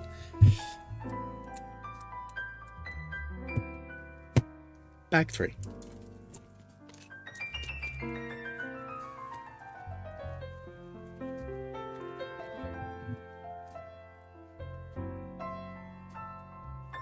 Ooh. This is going to be interesting. Because there's a weird box here full of something. Oh, there's another one as well. I'll just put you over here. If there's going to be fabric in this, I don't know what fabric it is.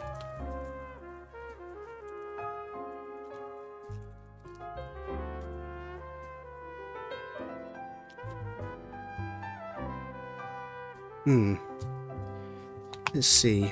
What would be you? I don't know what you would be.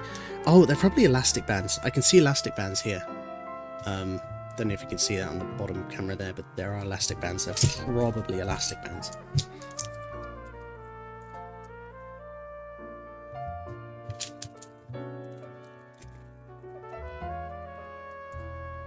You know, best part about this, like, music, jazz, like, playlist being 4 hours long? When I get to the end of it, I can just loop it, and no one will notice. Because all the songs mostly sound the same. Neat. Okay, so that's the one we need. Oh, we're starting with a whole new piece. We're doing the front bit, so we can actually set this aside for now and get more space. Get out of there. There we go. Ah, there we go.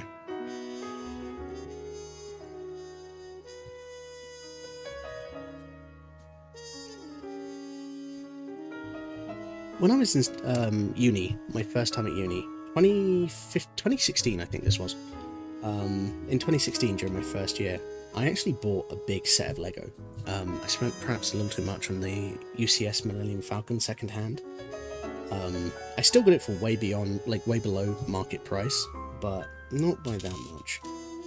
And I remember I didn't have any instructions for it. So I actually, alright, because we're going to be here for a while, I'll tell you the story of it.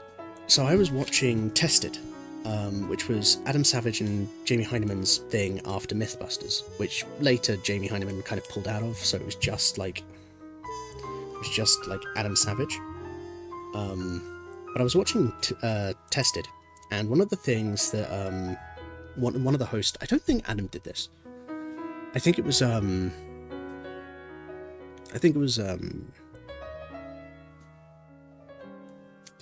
I can't remember, I've forgotten his name, but he was part of the original Tested side crew, because they originally had the original Mythbusters side crew, and I don't think they did too much, but there was another guy in it, I can't remember the name of, but he and a whole load of other people built parts of the Millennium Falcon, and they just did this whole long build, and they were just talking through it, and I thought that was really cool. And I remember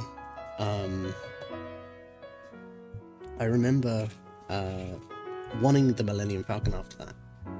So I went out and tried to find a cheap set while I was at university, and I bought one. And when it came, it was like in its own bags and stuff. And yeah, I didn't really think that one through, but I put it all in the computer desk box. So the way that my room was configured at university was there was a drawer kind of underneath, like a drawer unit, like a bedside table like unit, slid underneath my desk, and that was where you were meant to put your stuff, like your folders or your whatevers. But in one of the middle drawers, like I think the top drawer or middle drawer, I had it all full of this Lego. So it was like this little basket full of this drawer, probably about that deep, something like that, Lego just in this drawer. And it made a racket whenever I was scraping through it for all the Lego pieces, because there's well over I think 1,000 pieces in that set. It was ridiculous. I don't remember how many there was in there, but it was a lot. And I remember I didn't think it was that loud for my neighbors, but I remember after a week of doing that until like 12 in the morning talking to my friends on Discord, because I was talking to a group of Aussie people back then and playing like a lot of League of Legends. My roommate comes to next door to me like at like 1 or 2 in the morning when I'm still building the Lego. And she says to me, "Baxton, for the love of God, can you stop doing that?" And I remember the kind of colour draining from my face. I was just like, "Oh my God, I'm so sorry. I didn't know you could hear that." She was like, we can. We all can." I was like, "Everyone?" She was like, "Yes."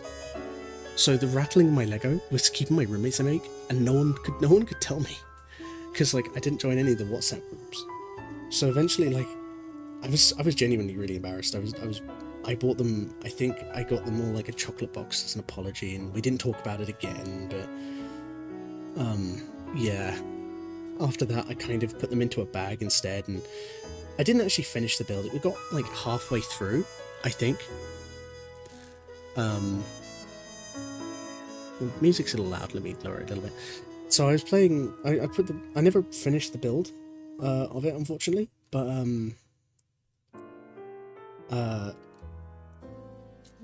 I remember oh, that's not right. Oh, it's meant to do this. Yes, that looks about right to whatever's going on over here. That's what we're doing. So I remember being really loud and obnoxious, and yeah, I was mortified because I did feel really bad. Oh dear. But yeah, I did feel really bad about it. I did try and make up to it. No one ever talked to me about it, but yeah. Alright. But wait, that's a new piece. I've never seen this one before. That's cool. It's like a bicycle handle. Here, I'll move it more. There you go. It's less blurred.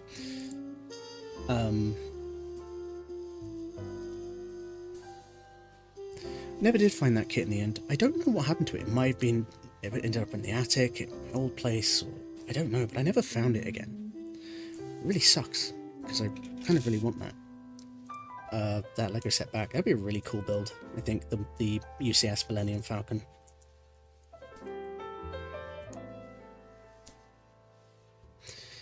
Alright. So, I don't know what this is. I think this might be the front windscreen? Maybe? I'm not too sure what this is. Not really sure.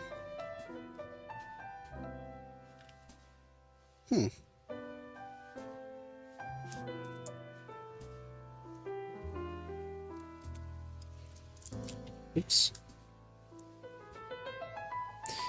But as far as I remember, like as far back as I can remember, Lego was one of the only things that used to calm me down as a kid.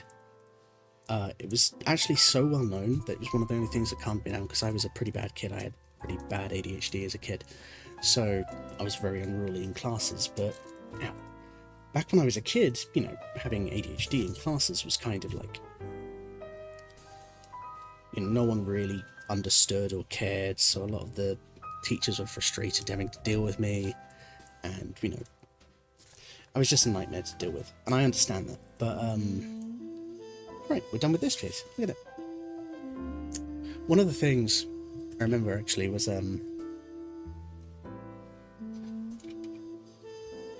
excuse me. One of the things I remember used to work, and one of my teachers picked up on this. Behavioral teachers picked up on this. She said that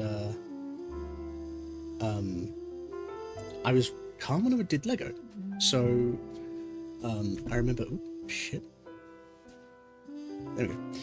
I remember she once actually, out of her own money, bought an entire Lego set for me to build if I was a good boy. And it wasn't just for me, there was a whole bunch of other kids who were also building that, and I think it was pretty clear that like that was happening, but it felt like it was just for me at the time, but I don't recall. But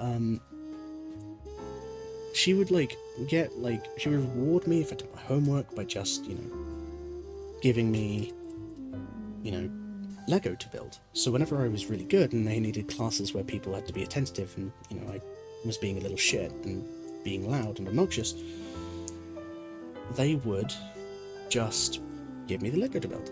And they noticed I was best with the Lego. And my mum was just like, yeah, that's expensive though, we can't get it for them, it's expensive. Which, fair. Lego was really expensive. Wait, hold on.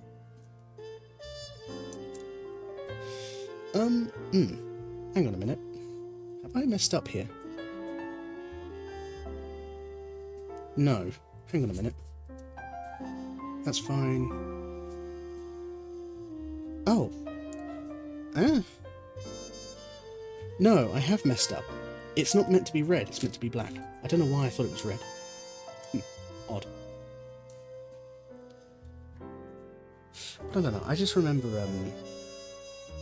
it's just a core memory I have of school, talking about school earlier, was just being given Lego to build when I was a lot younger. So, yeah.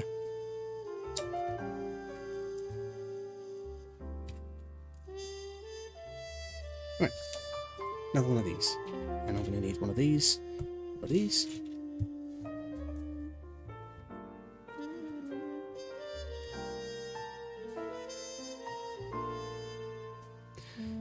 One of the other memories I have as well as a young kid is building a castle with my dad.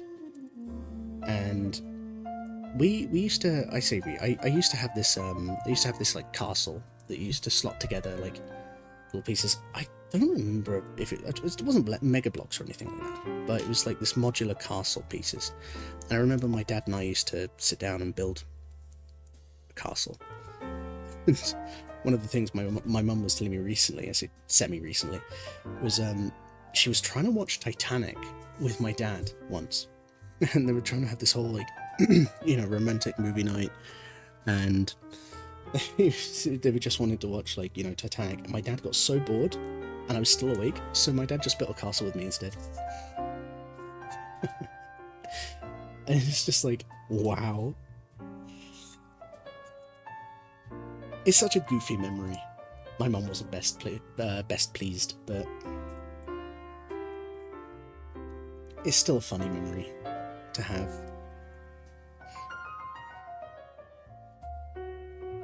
Oh, I meant to make 2 of those? Was I meant to make 2 of... No, I was meant to make 1 of those. Oh, no, because I meant to put that there, okay. Right. That was there. It's very floppy pieces. Yeah. It's kind of annoying, but, you know, it's what it is. But, yeah.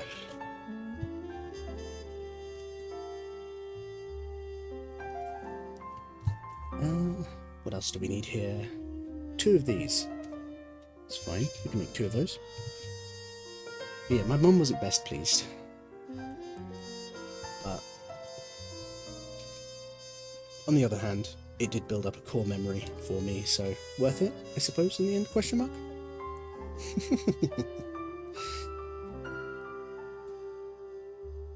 Okay, 1 of those made.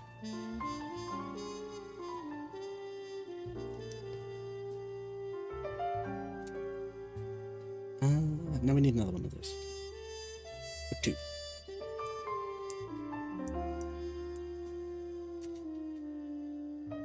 I don't know. I do like Lego. It's just really expensive these days. But I was very lucky to get the sets that I did. Extremely lucky. Ah, balls. Alright, so that's meant to go up like that.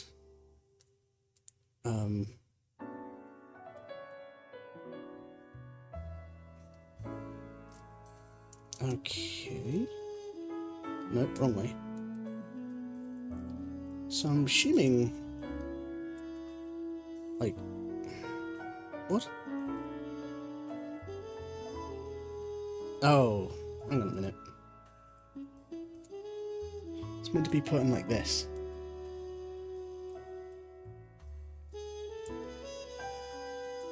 God, this is finicky. I'm assuming that's right. I keep bumping the camera, which is always good.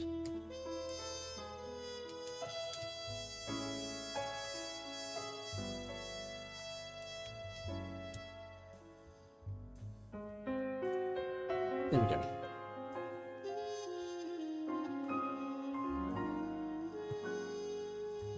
Yeah, I had a pretty challenging week the last couple of weeks. Well, I guess it was a challenging month, I suppose. But anyone who's been keeping up with the posts I've been making and seeing them probably just, you know, a little bit tired.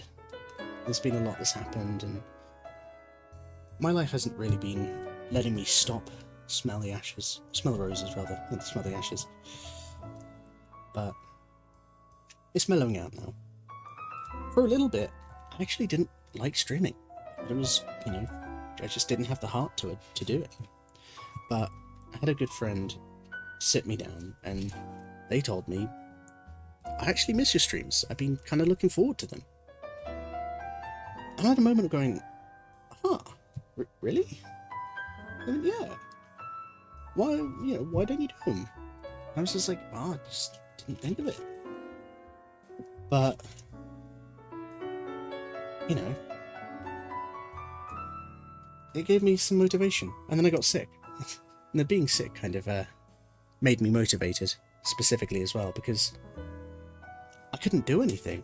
When I got really sick, so one of the things I did when I got sick was I went out and got ingredients to bake bread, because I don't know why, for the last however long, I've had this like urge, this desire to bake bread. I can't tell you why, can't tell you what it is, but it was just this desire to bake bread. And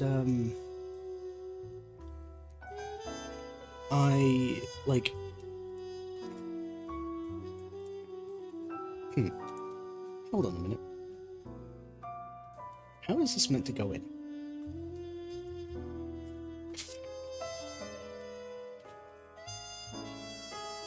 Oh, okay.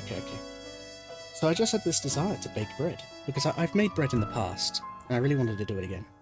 And I put a lot of effort into buying all the ingredients, and it actually started with wanting to make my own pizza dough.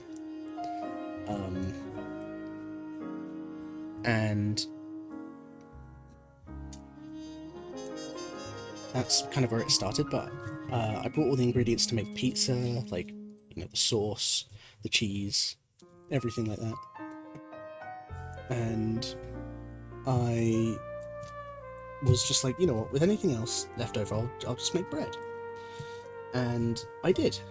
I went off and bought the ingredients also to make bread, like all the yeast and stuff that I was going to have anyway for the pizzas. And then I got really sick. And I found myself, because I couldn't really control what I could and could not do, because I was, you know, getting frustrated that I was sick and I just couldn't stream because no one wanted to listen to me while I sounded, you know, gunked up. I had all these ideas, all these motivations. It was just like, as soon as I couldn't do something, I found myself more wanting to do something. So, taking what my friend had told me, I felt more inspired to, you know, do streaming. And I've come up with ideas. So one of the things I've done is I've planned a few collabs. I've been trying to talk to people. I've been, you know, doing my best to network a little more and, you know, get more out there, because I like VTubing, but I can only get so far by just... Oh, by the way, it's time to open the mystery box. I can only get so far by just doing stuff on my own, you know? And, oh wow, those are tiny, look at them. I can only get so far doing stuff on my own, and I think, like, it's good for me to have goals and aspirations and get out there and start talking to people, and I have admittedly been rather shy about going and talking and meeting people, because, you know, it is a bit scary changing the status quo like that. Oh, am I meant to make 2 of those?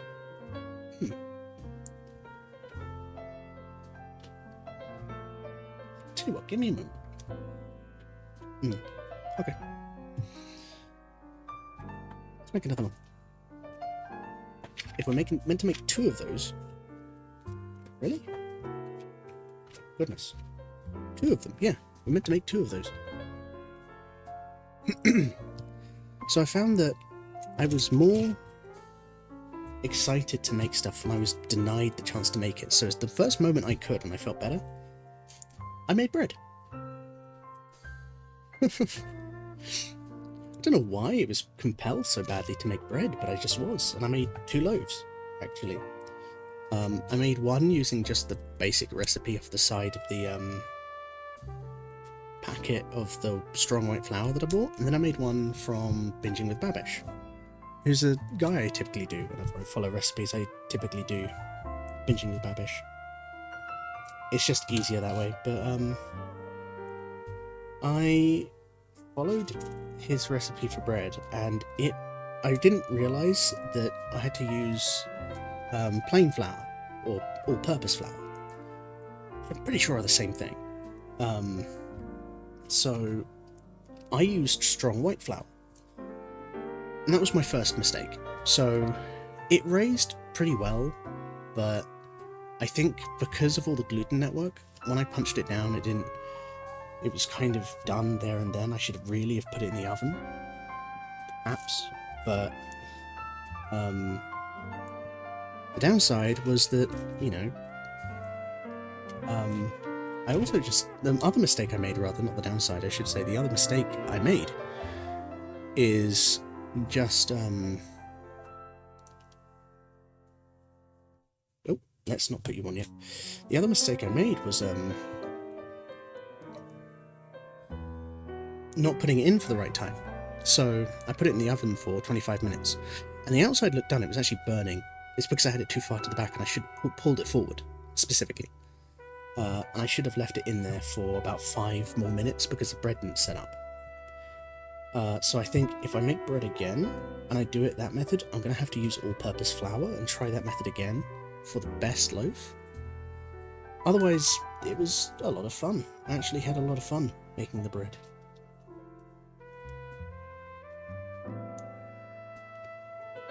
And because I've been playing Uma Musume, literally it was like, let rise for like an hour or like 45 minutes, which is typically about the length of like a successful campaign.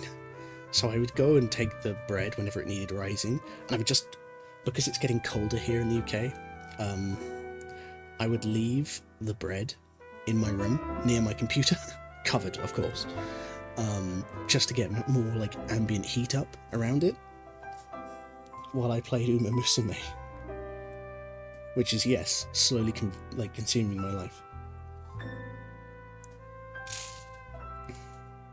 But yeah, I went off and cooked bread, made bread, and one of the things I've been doing, one of the things I specifically also did was I went off and bought pizza bases as well when I was going shopping for all my bread ingredients, just because I didn't really I wanted to experiment with using pasta sauce as like, you know, apparently that's fairly common to use as pizza toppings, as, you know, pasta sauce. And I tried it, and it tasted great. So for the last couple of days, I've been just making pizzas with that. And one of the things that I also started doing was using other things as pizza bases. So in the UK, we have something called double decadence, and I had this, like, double decadence is basically like a really thin pizza base with cheese, a layer of cheese, and then another thin pizza base on top of that, and then pizza toppings, and, you know, that's called double decadence. I don't remember if America has that. I'm pretty sure American do. I don't know. I can't honestly remember, but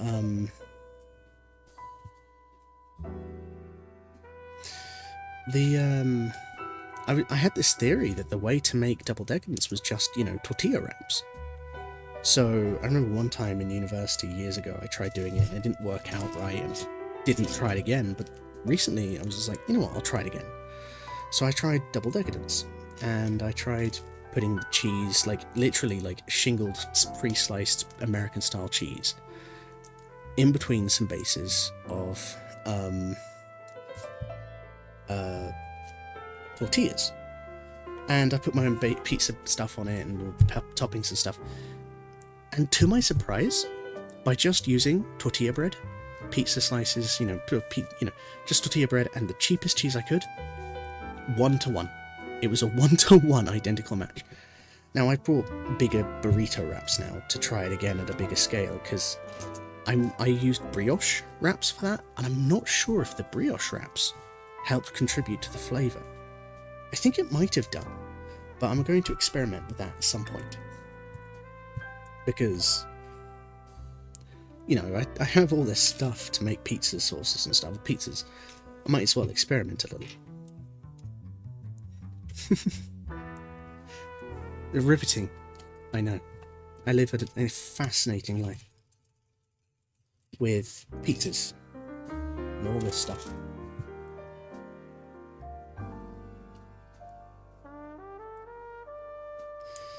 But, that's how I choose to spend my downtime. Again, I could be doing anything else, I choose to do my downtime using, I choose to spend my downtime doing that, just because it's what brings me joy. And I was telling my friend the other day that, I'd made another loaf of bread, and they were like, why? You already made one. I was like, yeah. The thing is, I'd used half that loaf just making, like, test slices and putting it in the toaster, and I took, like, a slice for me and the slice in the toaster for me, so two for me, 2 for my mum, 2 for my sister, and that's already half the loaf basically gone. So I figured that, I had to, start making another one. So I was like, I'll just do my other test now. And he was just like, why bother? It just seems like a lot of effort for, like, a piece of bread. And it's like, yeah, but it's cheaper. Now, if you're saving cash, then realistically, saving just a little bit, making, pizza isn't really the best way to save money. No, it's not pizza, bread. Like, saving money by just baking your own bread. It's not just the saving money aspect, it's the fact that it's, like, it's tastier. Like, and you learn so much more by just trying it on your own.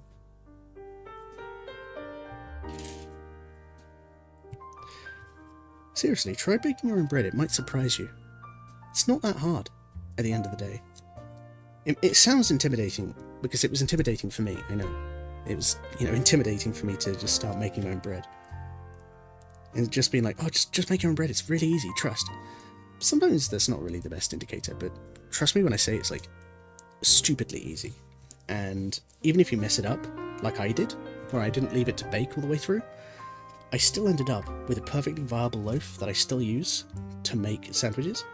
And I typically, if I have sandwiches now, I have to eat like 3 sandwiches maybe to feel full. Maybe that's just more of me as a person than anything else, but I have to eat like 3 sandwiches because, but this bread is so thick and dense that by just having 1 or like two sandwiches, like pushing it, that's like making me full. I think that's great, honestly. This is the quality content you tune in for. What's this guy talking about? He's a detective. Why is he talking about bread? Why isn't he a baker? Imagine that. Baker Baxton. Maybe... Oh, actually. One day I could do a cooking stream. That'd be cool. Like a baking stream. I would like to do that. I don't know if I'll ever do that, but it's nice to think of. I won't ever say no. Like, I won't say no right off the bat to a baking stream. That does sound like a fun idea. But that would probably have to wait. At least for a while. But I'd be down to do that. That sounds like a fun idea.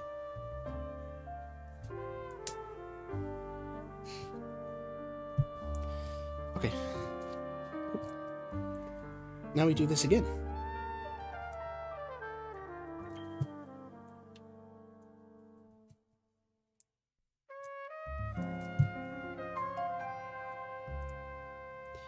I don't know, I like cooking.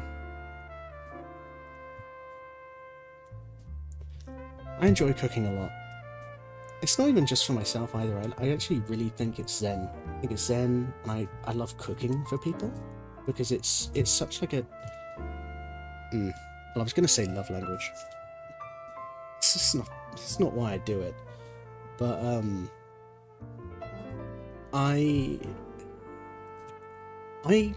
but what I'm trying to say is I actually really enjoy cooking for people because to me it's nice, you know, when you cook for someone and they enjoy it and, you know, they say, oh, this is really nice, and, you know, oh, this is really nice, I really like it, you know, you did such a good job, thank you so much, or whatever. I'm not looking for the praise, but, like,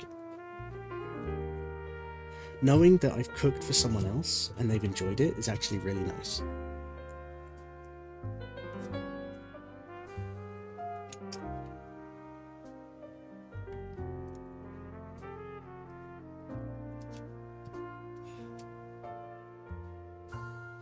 Alright, what's meant to go in here now? Because I've put these in here. Now, what's meant to go in them again? I've forgotten. Ah, the pins. The pins. Yes. Finicky. There we go.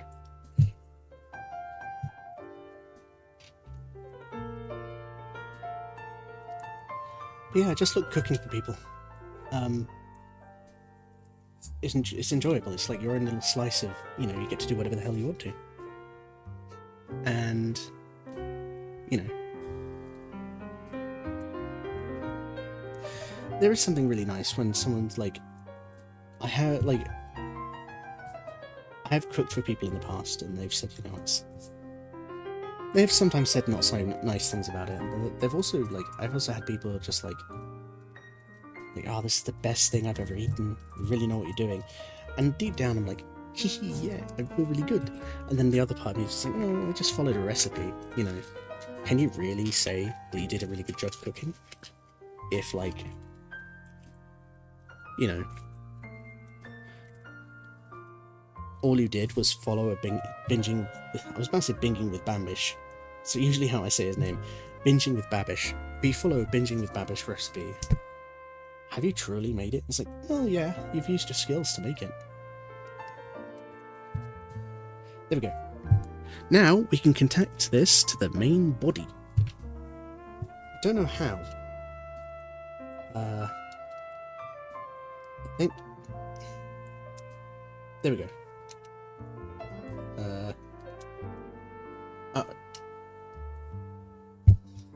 Come on.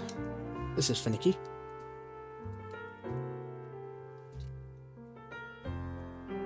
Oh, this is the thing for the wings. Right, I think this is the thing for the wings. Right, I see. Now we put this back in here. Wait. We forgot the gears on these ones.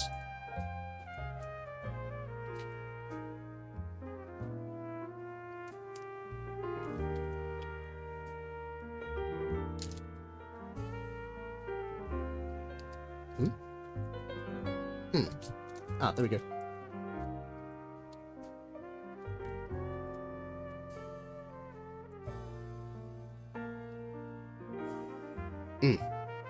This is finicky. There we go. And now if we... Oh! Oh no!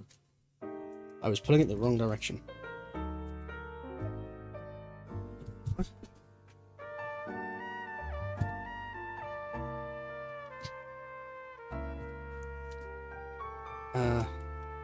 Oh, hang on. Maybe I put it on the wrong way. Maybe I meant to take these off and, like...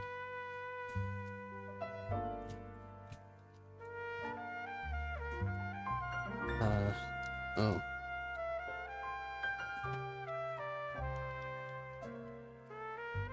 Maybe...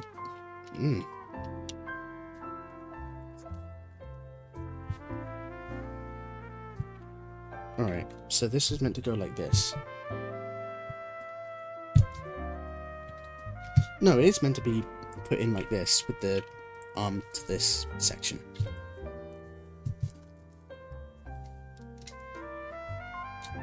Oop. No, balls. It's really finicky. Alright.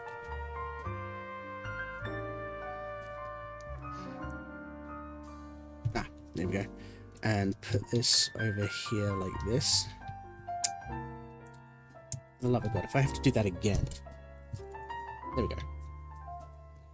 And put a red one on the front.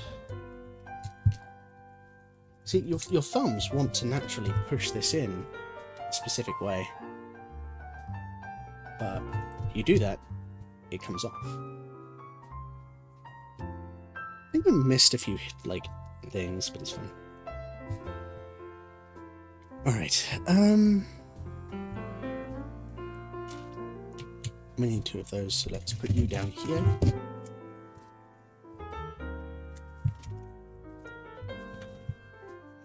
We'll probably get to the end of this pack, and then I'll probably cease for the night.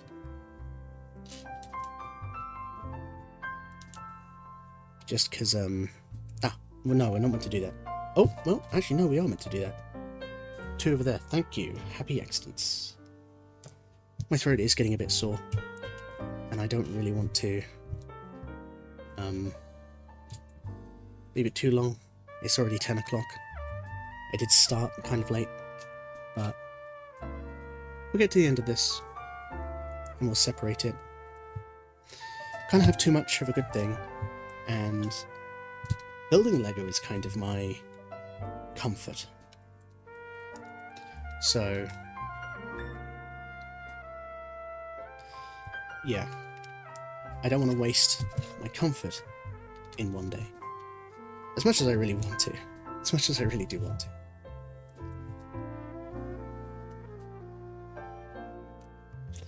But we'll get to the end of this bag, these instructions, and then we'll call it a day. Which I don't know how long that'll take. That might take a little bit, might take, you know, an hour, who knows.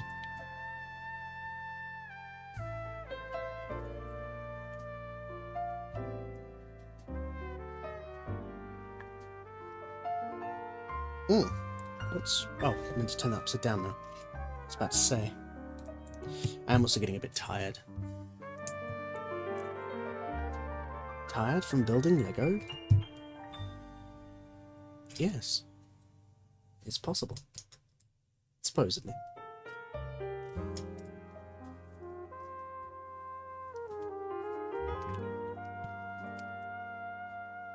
Okay.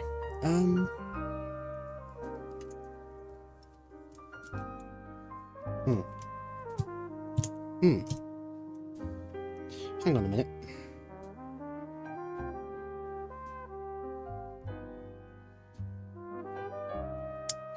Hang on a minute. Hang on a minute. Oh, I put them on backwards. So there's these faces here. There's one, like, here. And it's got these, like, raised bits at the top. And I put it in upside down like that. Whoops. That's why it wasn't fitting. There we go.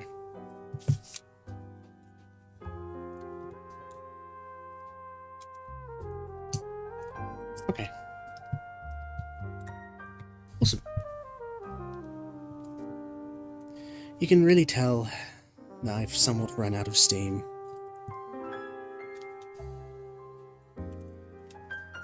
But that's okay. Because we're ramping up anyway. Well, not ramping up, we're winding down, that's the other one. If we were ramping up, we'd be doing other things, and I don't want to get excited before bed. We're winding down. And I am preparing for bed. my sleeping pattern hasn't been the best lately. It's kind of contributed to my low energy and tired, well, obviously tiredness. But I have been trying to maintain a decent sleep schedule, because the other month it kind of went off the rails, and I was staying up until 5 in the morning, which is good because I've just graduated and I don't have a job right now, which is one way to say that I'm unemployed. Oh god. The world needs another unemployed VG. That isn't to cast shade on being unemployed, because we all have moments like that, where we just can't avoid it.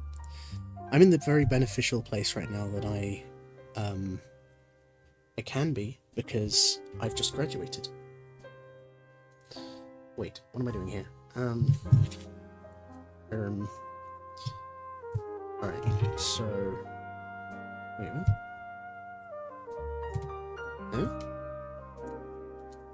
Yeah? Oh. Right, I see. But, yeah, so I've been letting my sleeping pattern get a bit awful. Oh, now we can remove these. And flip them over. And... I think these might be used later, but I don't know, I'll leave them up there. Oh wait, no, they're used like right here.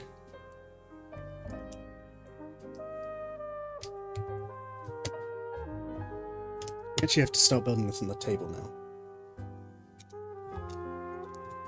There we go.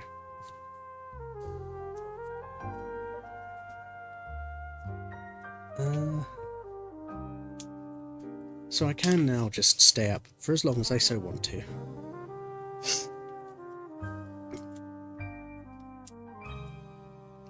Right, I see.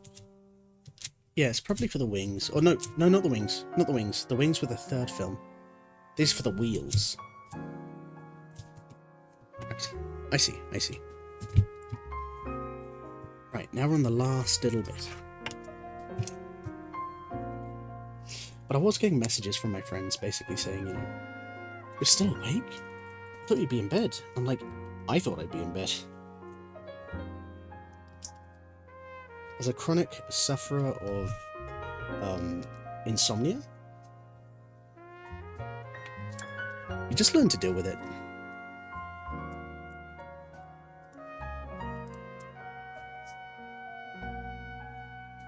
Oh, I really like this seafoam green. I think it's seafoam green. Is there seafoam green? I don't know. It's a very nice green though. I like it. Then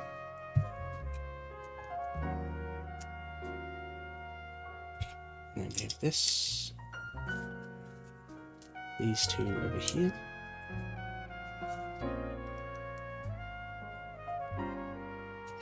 And that on there.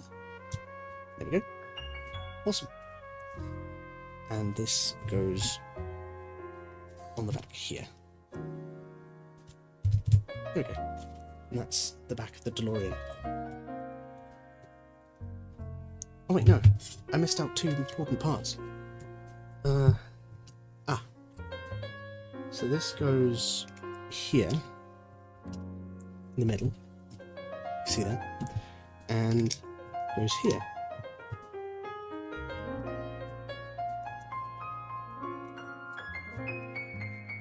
Wait, no, hang on. It needs two of those.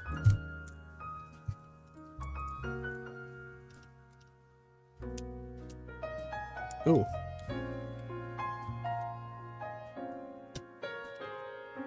Here we go. Two of those. I'm starting to think this is going to be a fully functioning car. It does seem like it, doesn't it? It really does seem like it. There's a lot that goes into this. Okay. There we go. Wait. Why is that now not... Oh. Because I put them on the wrong ones. Right.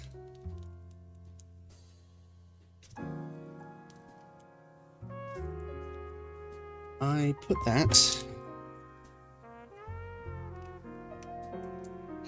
Wait, hold on. Yeah, I put that on wrong. Hold on. Right, I see. It's meant to go on like this. Here, I'll actually show it to you this time.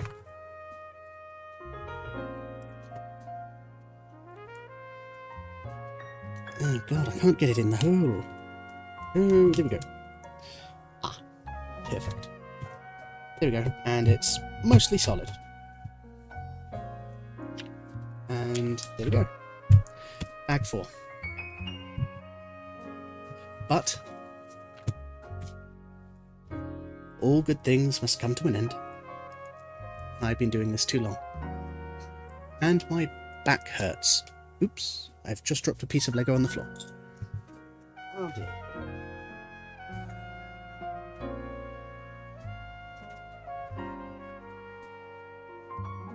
I don't know.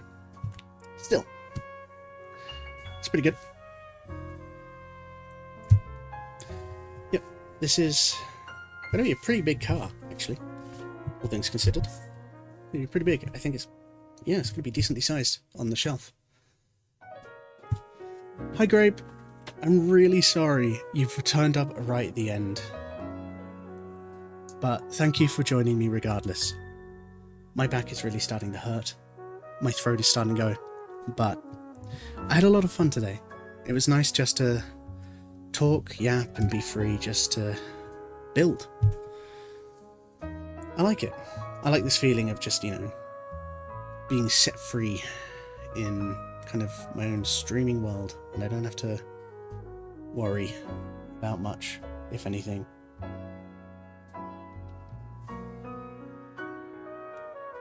Seven minutes? 7 minutes? Wait, you're streaming in 7 minutes? Oh. Well. Thank you for joining me, everyone. Hard-boiled background sound. Yeah. Yeah. It's been a nice time.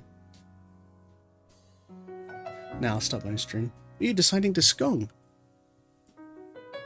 I haven't been able to tune in too much because I've been trying to avoid spoilers, but what you were doing yesterday with the bells in the desert looked fun. I don't know what that is. I have no idea what it means, but it was fun. But, yeah. I think it was a desert. I don't know. It could be anything. I don't know if that's spoilers. I don't know.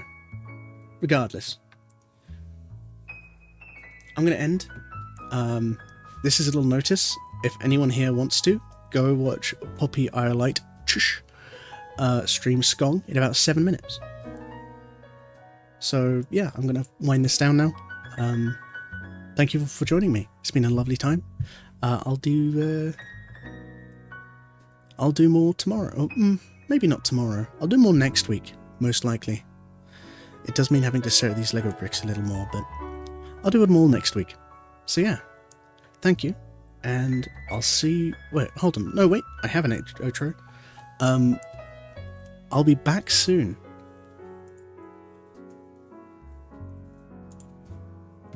Okay, Detective Baxton out.